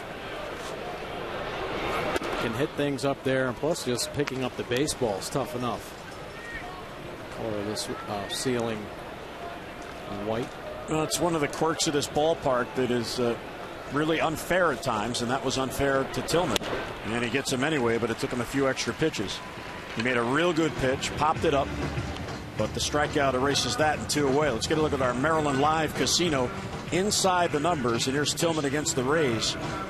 Career 5 and 6, but Mike, his last 3 starts, he has been beyond outstanding. Oh, I'll say 0.83 earned run average in the 21 2/3 innings of work. I mean, he's on top of his game. When we talk about this being a really tough place to pitch, well, his last 3 starts, he's made it look pretty darn easy. Of course, one of those last 3 starts starting opening day.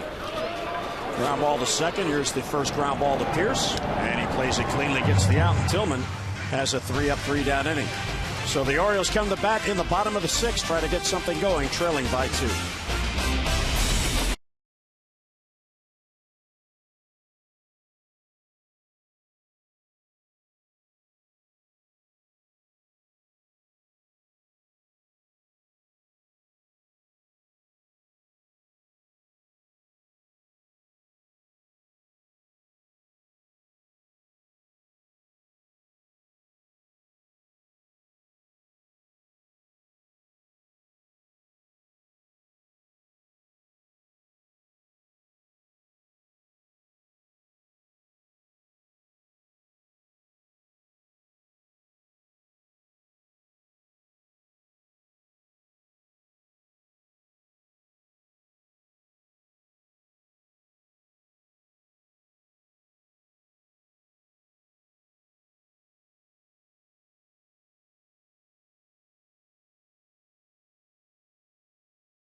here. Chris Tillman is here. Real strong early start to this start. Caleb Joseph, Joe Hogarty, they're loose. Doing their best drumming imitation. Manny Machado, another fine defensive play.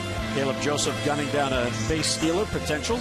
And our thoughts and prayers are with you, Baltimore, and they certainly are. And the night is done for Alex Colomé, and the Orioles are thrilled about that. Yeah, pretty nice outing. His first outing of the year. 5 strong innings, just 3 hits, 6 punch-outs, and only 60 pitches thrown. He had a 5-pitch, 3 up, 3 down, 5th inning, his last inning. So it's his game to win. And here's Brandon Gomes to face Alejandro Diaz. Yeah, time for the AT&T call to the bullpen. AT&T, proud partner of the Baltimore Orioles. AT&T mobilizing your world. Brandon Gomes now in. He's been an up and down guy for this team throughout his career, actually, in the major leagues. But manager Kevin Cash, they repurchased his contract when they designated Balfour. Take a look at his numbers this season. 6 games at 2.08 earned run average, 8 2/3 innings of work. He'd always been more of a righty matchup specialist out of the bullpen. Cash wants him to start being more versatile, pitch 2 or 3 innings a pop. Lazy fly ball to left. Brandon Guyer's there and 1 away, and Diaz is 0 for 3. This Rays bullpen has had an unusual start to the year, the month of April. Their combined ERA in the bullpen is just 4.04, which is 10th in the 15-team league. But yet they have 6 wins out of their bullpen. That is tied for most in the league with Detroit. And they have 10 saves out of the bullpen, also tied for most wins, or for most saves in the American League. Yeah, they've been trying to look for somebody to settle in out there. Actually, I guess not only the starting rotation with so many guys on the disabled list, but even the bullpen, trying to slot guys in where they're going to be served best. And so there have been a couple different opportunities for Arms to save games, but Boxberger's taken that over. And Jimmy Paredes with a 1-out single. His first base hit of the night, the Orioles' 4th. That allows the tying run to come to the plate here with 1 down in the 6th. You know, all those saves out there. Boxberger's 5 for his last 5, so he may be the go-to guy out there. I think Kevin Cash, though, is still kind of mixing and matching, trying to see what he has out there, who's going to work best, and make guys a little bit uncomfortable so that they might be a little sharper. And here's one of those situations. Gomes, talk about him just being maybe a 1-inning guy or a righty matchup guy. And manager Kevin Cash wanting him to eat up 2 or 3 innings, be a little bit more versatile. Got good stuff. He's got 3 quality pitches. The fastball, slider, has a split finger as well. And he can throw a curve in there. So got enough pitches. It's a matter of can he use them, mix them up well enough to eat up some innings. I want to know on Delman Young, who is 1 out of 2. And a strike at the knees.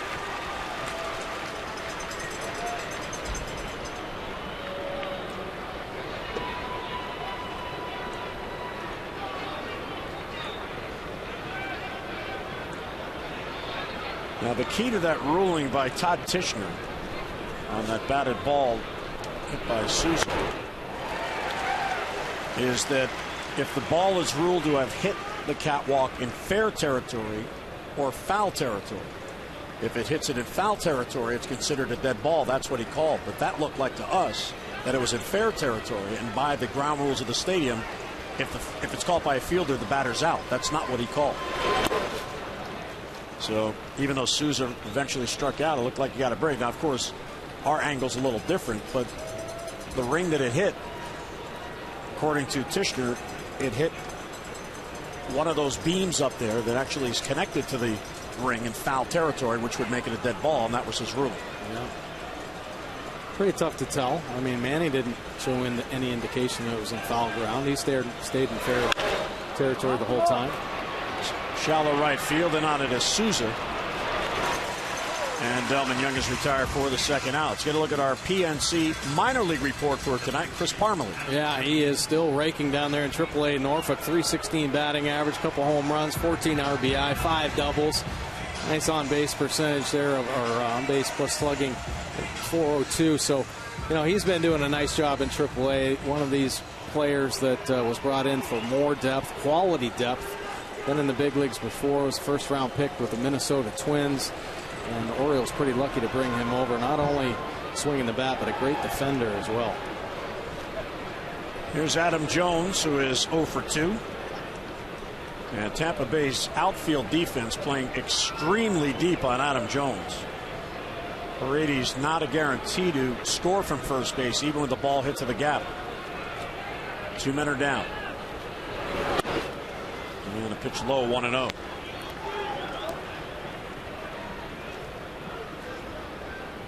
And this is a pretty good outfield with the team speed they have out there. They cover a lot of ground. Kiermaier in center. Probably play out there by himself. Real fast. Ground ball to short. There's Cabrera. Gets it to second. You get the force on the sliding Paredes, and that ends the inning.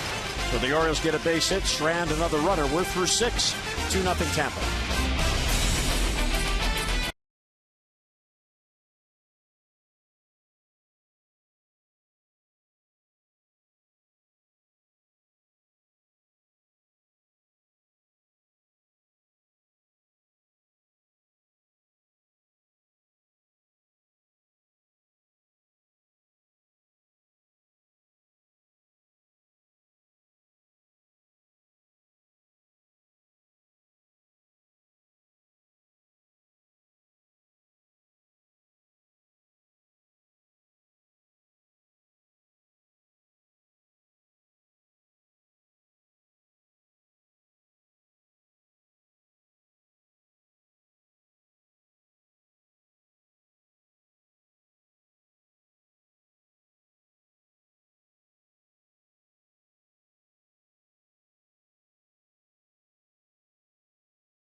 Right now about Steve Pearce playing at second base for the first time in his career.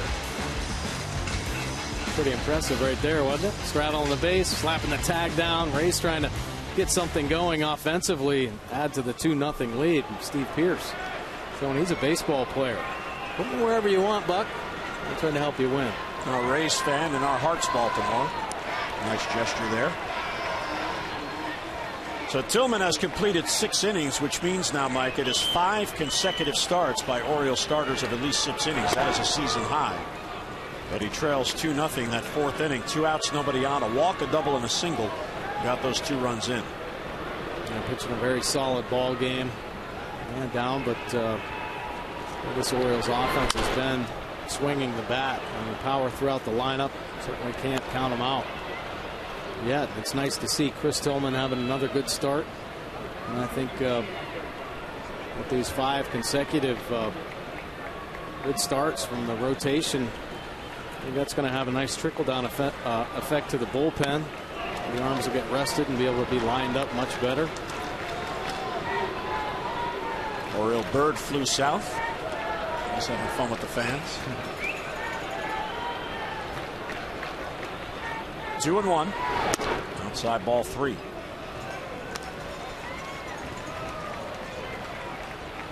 Since Chris was promoted from the minors July 4th, 2012, that was the year he did not make the team out of spring training and basically reinvented himself at AAA. Longoria fouls it off. It's slicing towards the bullpen. Long run for Davis and Young, neither get there, and it falls foul. There's Geltz up in the bullpen, as you see. But since that day, July 4th, 2012, he won that game in Seattle. He has gone 40-18. Prior to that, he was 7-15 as a big leaguer. Yeah. So there's a tremendous amount of consistency there since that game. Yeah, it's been nice to see that type of development. I think we've all kind of went through it with him. You know, the ups and downs, going to AAA, back to the big leagues, trying to figure it out. And he has made his adjustments. He's learned from some quality coaches and teammates around him, and I think he's really come into his own here the last couple of years and deserves to be this team's #1 starter. Learning more, obviously, from pitching coach Dave Wallace. And there's a leadoff walk. So second walk, this time a leadoff walk, as Longoria will head to first base. Fans, spend your Memorial Day afternoon at Oriole Park. The Birds will be hosting the Houston Astros. That's Monday, May 25th at 1:35. The first 20,000 fans 15 and over will receive a Stars and Stripes patterned Orioles barbecue apron.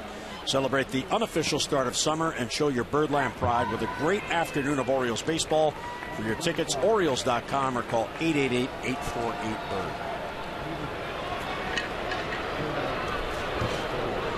And here is James Loney. High fly ball to right. Delman Young has a play. And Delman has it. So Loney, first ball swinging, skies out. Longoria back at first and one away. A good pitch there. A good fastball in the inner third. Getting it in there just enough. Have Loney just miss. Darren O'Day now getting loose. First bullpen activity for the Orioles tonight.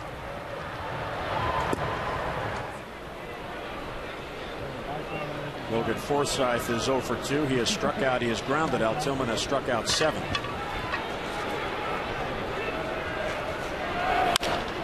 Center field. Easy play for Adam Jones. Back-to-back hitters. First ball swinging. 2 easy fly balls and 2 men out. Well, you can get in on the baseball action with Masson. Just text the word Orioles to 29292 for team alerts and chances to win exclusive prizes all season long, including meet and greets with your favorite players. Again, that's Orioles to 29292 for Orioles alerts you can't miss.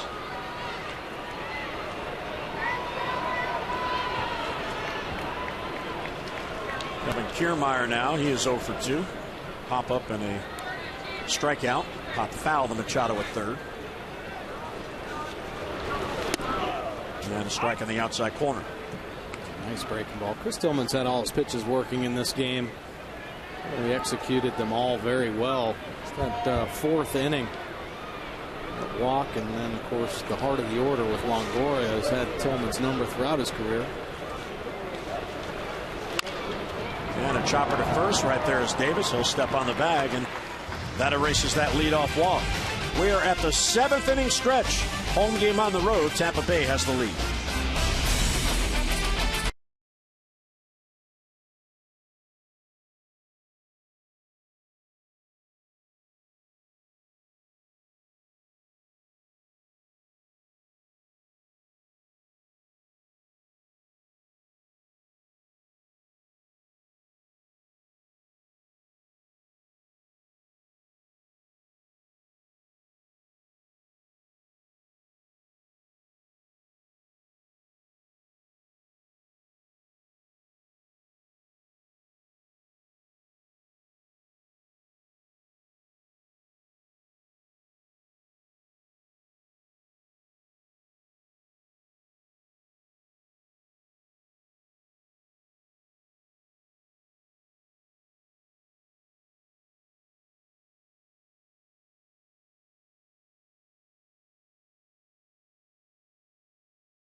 The Orioles have been unable to master the Rays pitching. 5 scoreless innings by Colomé, a scoreless 6th inning by Gomes.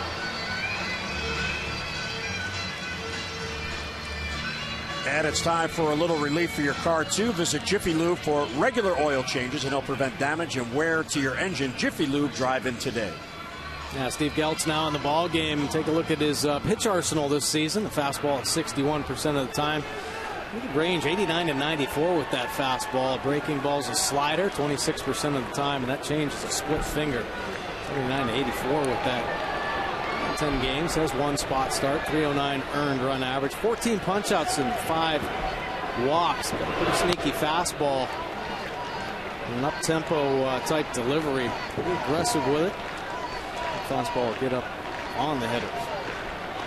1-0 on Chris Davis. Orioles trail by 2, still in this game as we reach the bottom of the 7th. Now, prior to the game, there's a borderline fastball called strike. Buck Showalter went out of his way in his pregame session with the media to thank the Rays organization for all their help in moving the series here. And there are a lot of unknowns that we were wondering if it would happen. And one was at the 7th inning stretch. Would they, in fact, play John Denver's song, Thank God I'm a Country Boy? And they did. Yeah. They played Take Me Out to the Ball Game, and then Thank God I'm a Country Boy. So nice job by the Rays. And Orioles home game tradition continues here on the road in this home game. Davis got ahead 1-0 and took 3 consecutive pitches for strikes. So he is 0 for 3, 3 strikeouts as Geltz gets his first man. Yeah, must not be seeing the ball very well because the strikeouts he's taken hasn't swung, and they have been pretty good pitches. I mean, that much a center cut fastball. Steve Pearce pitches high, gets away from Rene Rivera. I'm sure Steve Pearce has a lot on his mind, making his first major league start at second base. Of course, he'd love for that batting average to be higher, so grinding about that. Nice first at bat where he hit a bullet. It's taken away from him. Longoria plays the hop, and he'll get Pearce for the second out. Well, this past February, the Orioles served as the mission engagement chair of the American Heart Association's 2015 Baltimore Heart Ball. Together, the Orioles and the event chair, SunTrust, helped raise more than $679,000 for cardiovascular disease research, education programs, and advocacy efforts. To learn more about the event or how you can help do your part to fight heart disease, just visit Orioles.com/AHA. 2 quick outs. Here's Machado, and he'll take low. And he's 1 out of 2 with a single in the second. Now, Steve Geltz, who is on for Tampa Bay, he is from a town called Ransomville, New York. How small is Ransomville, New York? The entire town has 1 spotlight. And the town was so small, he had to go to Wilson, New York, the neighboring town, to go to school. They didn't have a school in Ransomville. Did I say spotlight? I meant stoplight. That ruined my story, the buildup. Hey, they might have a spotlight. Hey, Geltz, where are you going?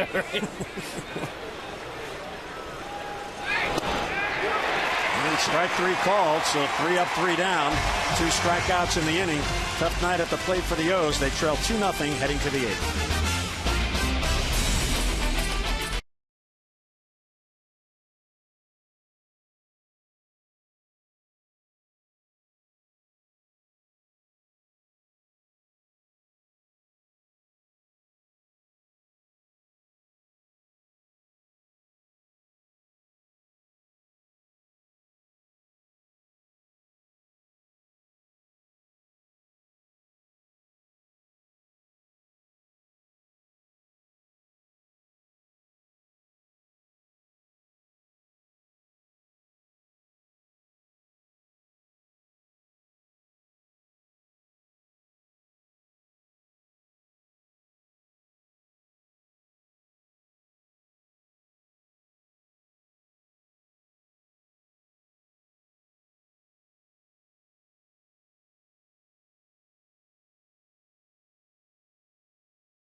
By authority of the Orioles, it may not be reproduced or retransmitted in any form, and the accounts and descriptions of this game may not be disseminated without the express written consent of the Orioles. I'll take a look at Chris Tillman and his pitch arsenal comparison tonight. On the season, 68% fastballs. Tonight, 59%. He had everything working. 21% breaking balls, 20% changeups.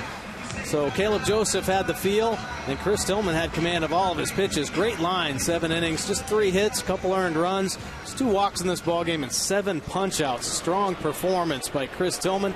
He gives way to Darren O'Day. Take a look at his pitch arsenal. The fastball, 51%, and the breaking ball at 49%. So a 2-pitch pitcher, but got a couple different looks with his fastball. He can sink it, and he can rise it to the top of the zone. 1.08 earned run average. Pinpoint accuracy with the slider as well that he can throw in or outside. First ball swinging, a chopper to third off the glove of Machado, and Geyer is going to reach.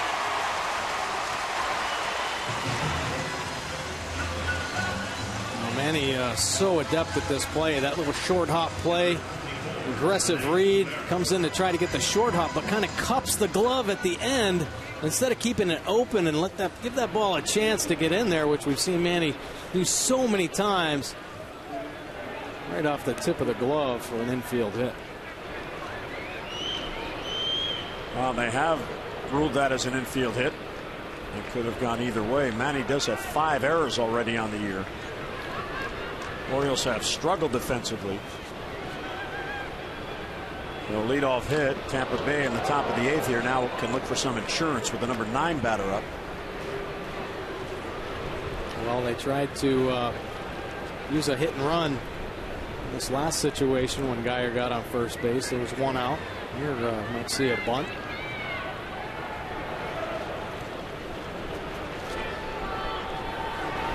Rivera swings away and he fouls it off. The Orioles on the year as a team have committed 15 errors. They have 8 throwing errors and 7 fielding errors. They've committed an error in 4 consecutive games coming into this game as Kevin Jepsen gets loose. And 13 of the 15 errors, Mike, have come in the last 10 games. So only 2 errors in the first 10 games, 13 errors the last 10 games. Here's a double play ball. Machado to Pierce. And back to first. Nicely turned there by Steve Pierce. How smooth was that? Perfect mechanics. And you know Manny wanted this ball too. Hit it back at me. He's upset he didn't make that play. There you go. Here's a ground ball. Very smooth delivery there. And Steve Pierce, it's about as good as you're going to see right there. Making sure he controls the baseball and then finishes the play off. Fine double play turn there by Steve Pierce. So he's done it all here in this ball game. He's fielded the ground ball, turned a double play, made a tag, and a Caleb Joseph throw. So nice experience here and a very solid defensive game for Steve Pierce. 2 down, the base is empty. Here's DeJesus. And he'll take a strike. And I think if you would ask Buck Showalter or Bobby Dickerson, would you expect anything less, they would say no. I mean, he's a baseball player. Steve Pierce, put him anywhere and he'll do whatever he can to try to help the team.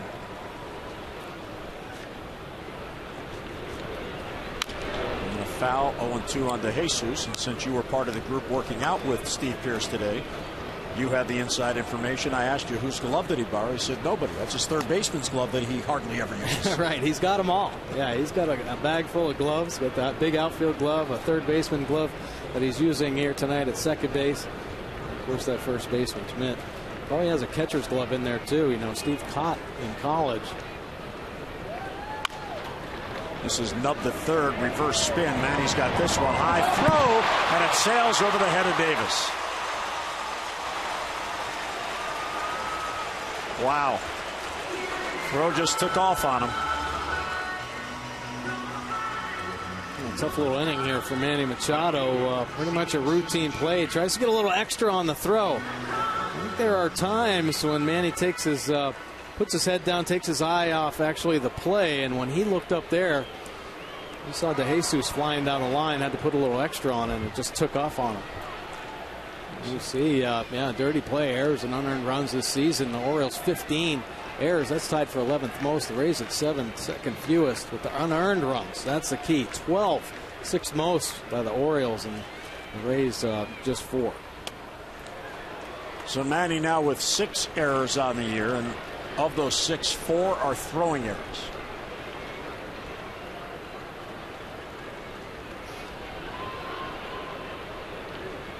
And all 6 errors have come in the last 9 games. So it extends the inning. Souza takes outside 1-1. Well, it's been a pretty interesting April defensively, obviously, for the Orioles, who set records a couple years ago. And ever since Manny and J.J. Hardy have taken over the left side of the infield, they've been one of the best defenses in the game. But a little disruption here with J.J. Hardy. Hasn't played a game yet this season. Jonathan Scope went down, looking for some leadership on the infield, and Manny maybe trying to do a little bit more. And I think that may be one of the reasons why the errors kind of piled up on him here in the early going. 2 balls and a strike on Souza, who was 0 for 3 with 3 strikeouts, and he'll look at a breaking ball in the corner. Now, talking to JJ before the game, he is well aware that the Bowie Bay Sox tonight began a 7-game homestand. He is hoping, if things work out, that Monday he'll be at Bowie and in the lineup in his first rehab game. And Ryan Flaherty's hoping to be there right with him. Yeah, that would be good news for both Flaherty and... Runner goes, swung on and missed. That ends the inning. Tough night for Steven Souza. 0 for 4 with 4 punch-outs. Bottom of the 8th coming up. O's are down by 2.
Tonight, Alex Colomé, the starter for Tampa Bay, 5 shutout innings. He allowed only 3 base hits. All were singles. The Orioles did not have 2 runners on in the same inning, and he had 6 strikeouts in his 5 innings of work in this his first start of the year. So the starter setting the tone, and he certainly was the T-Mobile game changer. 5 shutout innings for Colomé, who now has a streak of 22 2/3 consecutive scoreless innings as a starter. You see Jonathan Scope over there giving Manny a little bit of love, man. Keep your head up.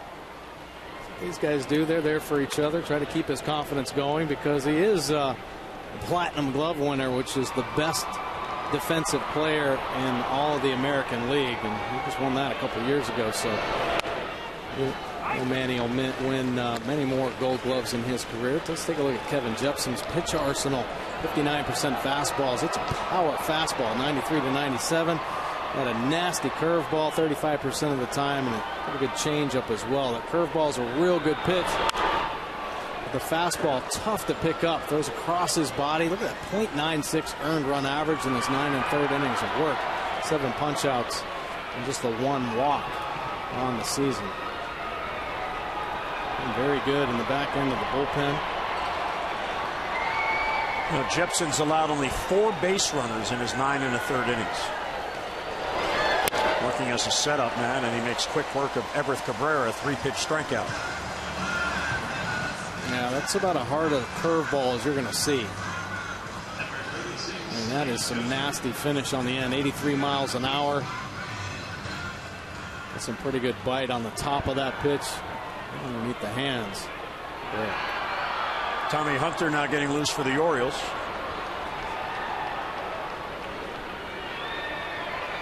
Caleb Joseph now. And there's a strike. 95 right there.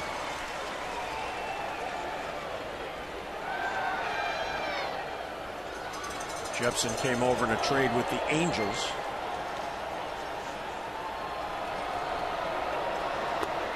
Laying that down and away. Good take.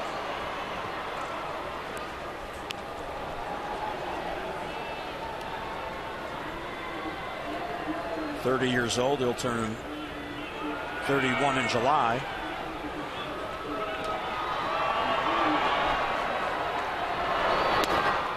One of those players that had the honor of playing in the town he was born. He was born in Anaheim and then came through the Angel system and was a career Angel until the trade this offseason.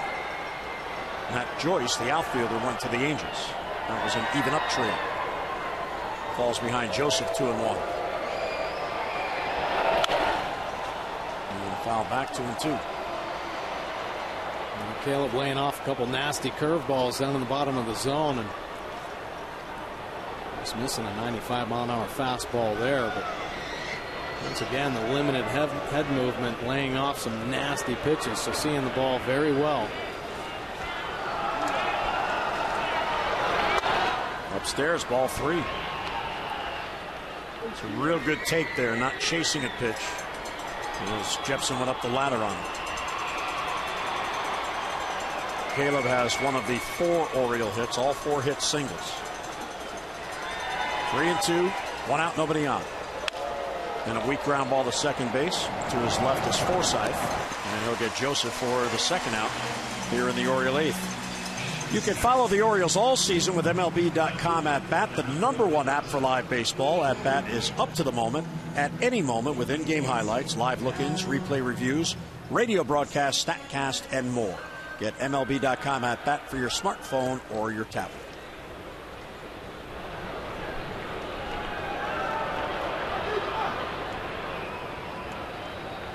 Well, 2 outs, nobody on. Here's Diaza, who is 0 for 3.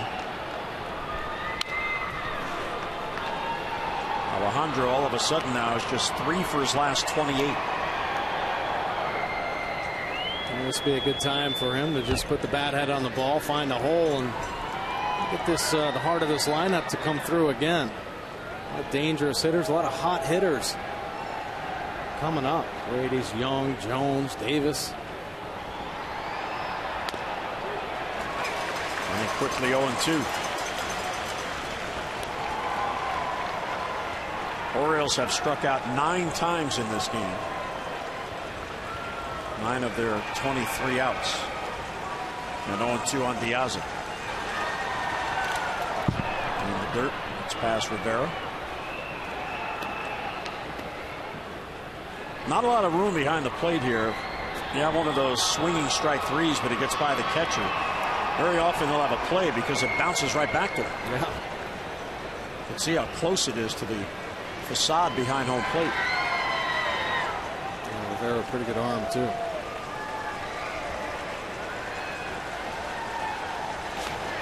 And it gets away to the left of Rivera. And a throw to first to get him, and that retires a side. So the Orioles go 3 up, 3 down for a 4th time in their 8 at-bats. We'll head to the 9th, 2-0 Tampa.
you by Southwest Airlines. Book your low fare now at southwest.com.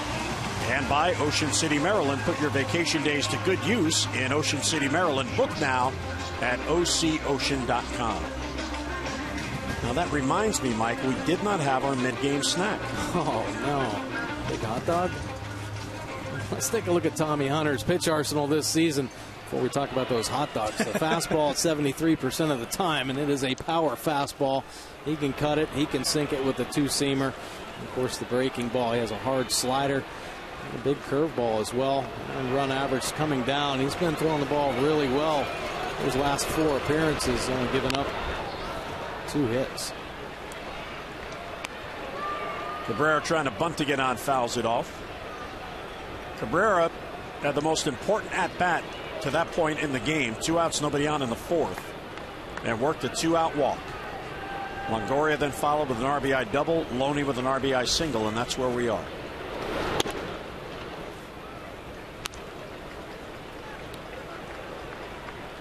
The Orioles in the bottom of the 9th, down at the moment by 2. Will have Paredes, Young, and Jones due up, with Davis due 4th.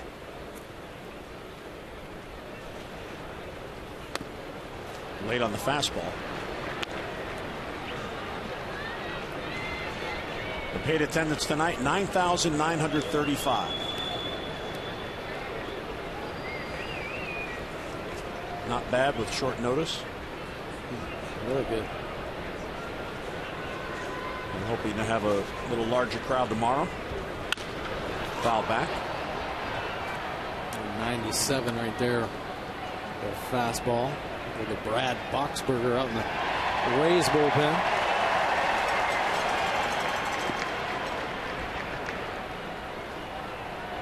One and 2 on Cabrera. Longoria on deck, and then Loney here in the top of the 9th. And he blows a fastball by him. Had no chance. And 1 away here in the 9th. Yeah, Tommy just saying, here it comes. Hit it if you can. Good fastballs, 95 to 97 miles an hour throughout this at bat.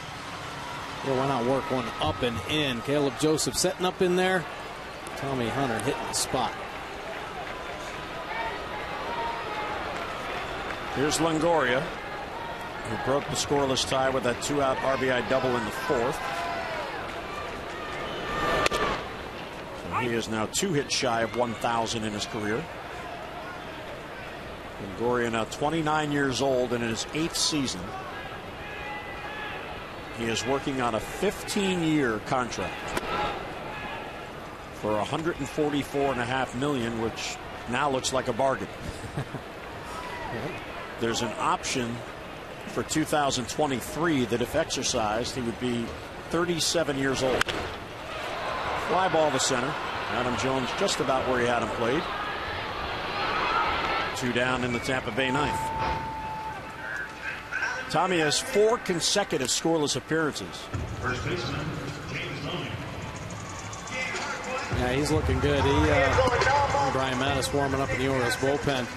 He had some tough luck. Tommy Hunter did start the season. It seemed like he was giving up more broken bat base hits than anybody, and so he's grinding his way through that, and it's a good thing. I mean, he didn't give up on himself, kept fighting, and now starting to settle in and really throw the ball the way we've seen Tommy Hunter throw.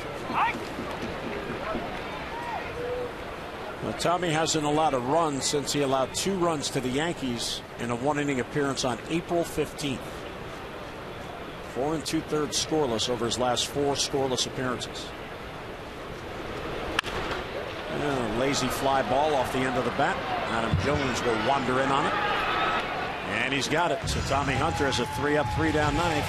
Buck of the Birds coming up, bottom of the 9th. They'll need 2 to keep it going.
point, it's hard to rally if you can't get on base. Only 4 base runners in this game for the Orioles. Yeah, the Rays pitching really shutting this offense down. Brad Boxberger now in. Take a look at his pitch arsenal. 56% fastballs. Very rarely throws the breaking ball. It's his changeup that is plus. A dominating pitch in this game. 1.93 earned run average. 5 for 5 in his save opportunities. Now, McGee was the closer, but he's been on the shelf. He's rehabbing his way back, so Boxberger's getting more save opportunities, and he's been taking advantage of that unblemished save record here. Well, they have settled on Boxberger as Paredes will lead off. Orioles trying to get that leadoff man on to get the tying run to the plate. Jimmy 1 out of 3. But as they got to Boxberger, who was a fine setup man, and there's a strike at the knees. The Rays have 5 different pitchers already on the year with at least 1 save. 5. That's more than any team in baseball. And of course, 2 reasons for that. One is their closer is hurt. And Boxberger's so tough because he throws hard and has that outstanding changeup. Yeah, he is tough. Very tough delivery. Gets a little violent at the end. That fastball can go from 90 to 96 miles an hour. And it can cut, it can sink, it can tail away like that one there. A 3-pitch strikeout to get it going as Paredes had no chance. 1 away. And talk about a plus finish on a fastball. That's what that is. Take a look at the life. Looks like it's going to hug on that corner and then just takes off the plate. Paredes can't catch up. Delman Young breaking balls high. Delman 1 out of 3. Extends his hitting streak to 5 straight games.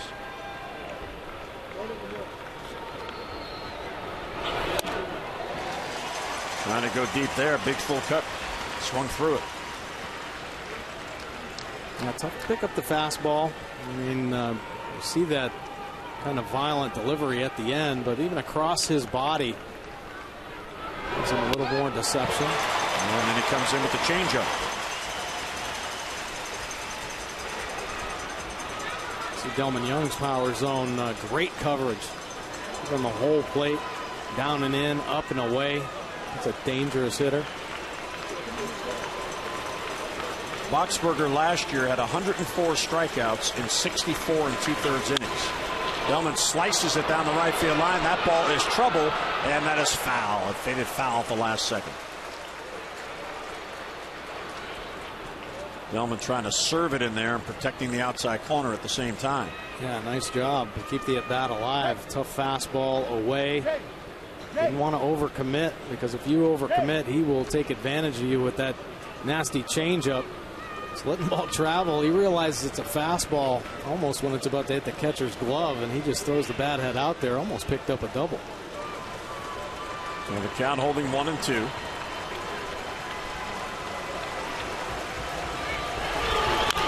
And he gets a piece to stay alive.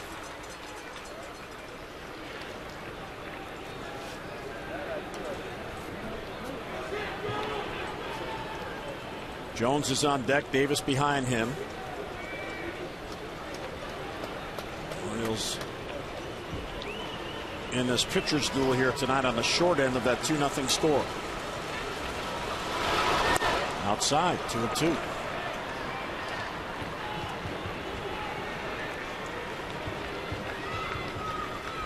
Keep putting together good at bats and hope for a mistake here at the end of this ball game.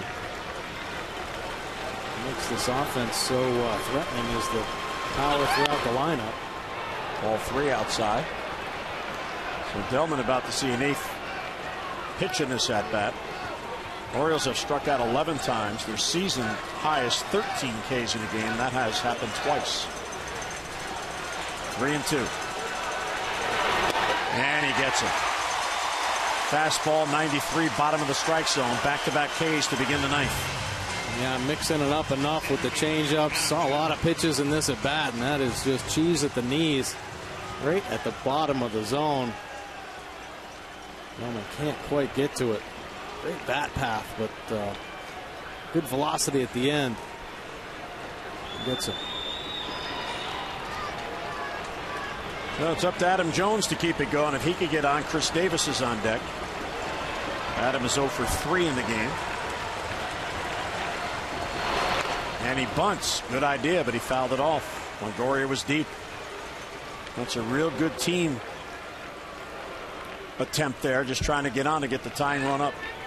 No, it really is. I mean, Adam Jones paying attention to the game. Hey, this is an opportunity for him to get on. Chris Davis behind him. He knows what has to be done. It's going to take 2 runs, not just one, to win or tie this ball game. So he's trying to take advantage of the defense there, and he has that in his game. Bounce in a third. That's a foul ball. Really good speed for a big guy. He's picked up his share of bunt base hits. Last year, a lot of infield hits, too, with the infield playing back. You have to respect the power of Adam Jones. But here he's got a battle. Do whatever he can, find a way on that base. Try to give Chris Davis a chance. So the Orioles down to their final strike. Some good numbers for Adam Jones with 2 strikes, 385 batting average. Shift is on with 2 strikes as Forsythe protects up the middle. Adam has been getting his opposite field hits on the year. And he fights it off and fouls it back to stay alive. Boxberger, the 5th pitcher used. Colomé went 5, then an inning for Gomes, an inning for Geltz, an inning for Jepson, and now Boxberger.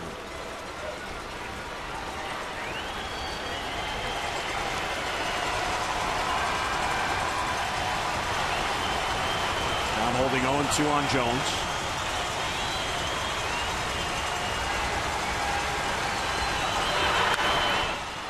Good cut there. He's right on that fastball.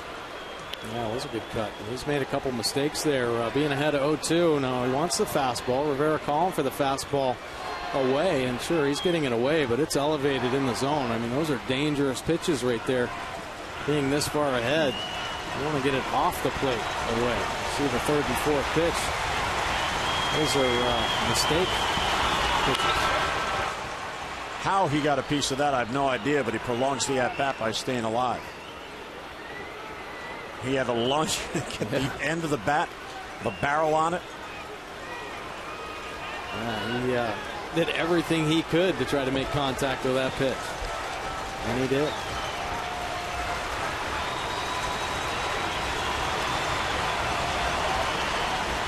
Boxberger shakes off the sign, 0-2 on Jones. Up and in with a fastball. Take a look at Adam Jones's power zone. Another guy with great coverage. Pretty much the whole strike zone covered. You make mistakes middle away, and it's going to do some serious damage.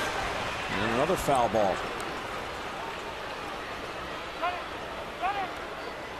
6 foul balls in this at bat. He's about to see the 8th pitch in this at bat.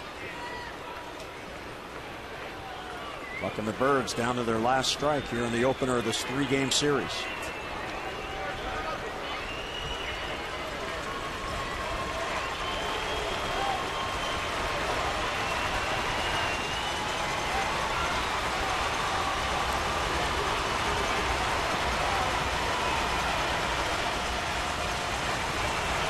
Another 1-2 pitch. And he got him. High fastball, and that ends the game, and Boxberger comes on to earn the save. He strikes out the side. 13 Ks on the night for the Orioles, and they drop the opener of the series, and their 3-game winning streak comes to an end.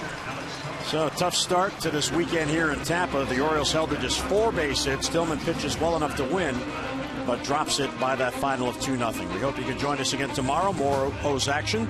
Miguel Gonzalez will take the mound against Chris Archer, Game 2 of the 3-game series. Our coverage on MASN 2 begins at 6:30 with O's Extra presented by Jeep, and then game coverage at 7 o'clock. And now for Mike Bordick and our entire hardworking crew, Jim Hunter saying so long from Tropicana Field. Our final score, the Rays 2 and the Orioles 0. Tonight's telecast, a MASN presentation, O's Extra presented by PNC, comes your way right now.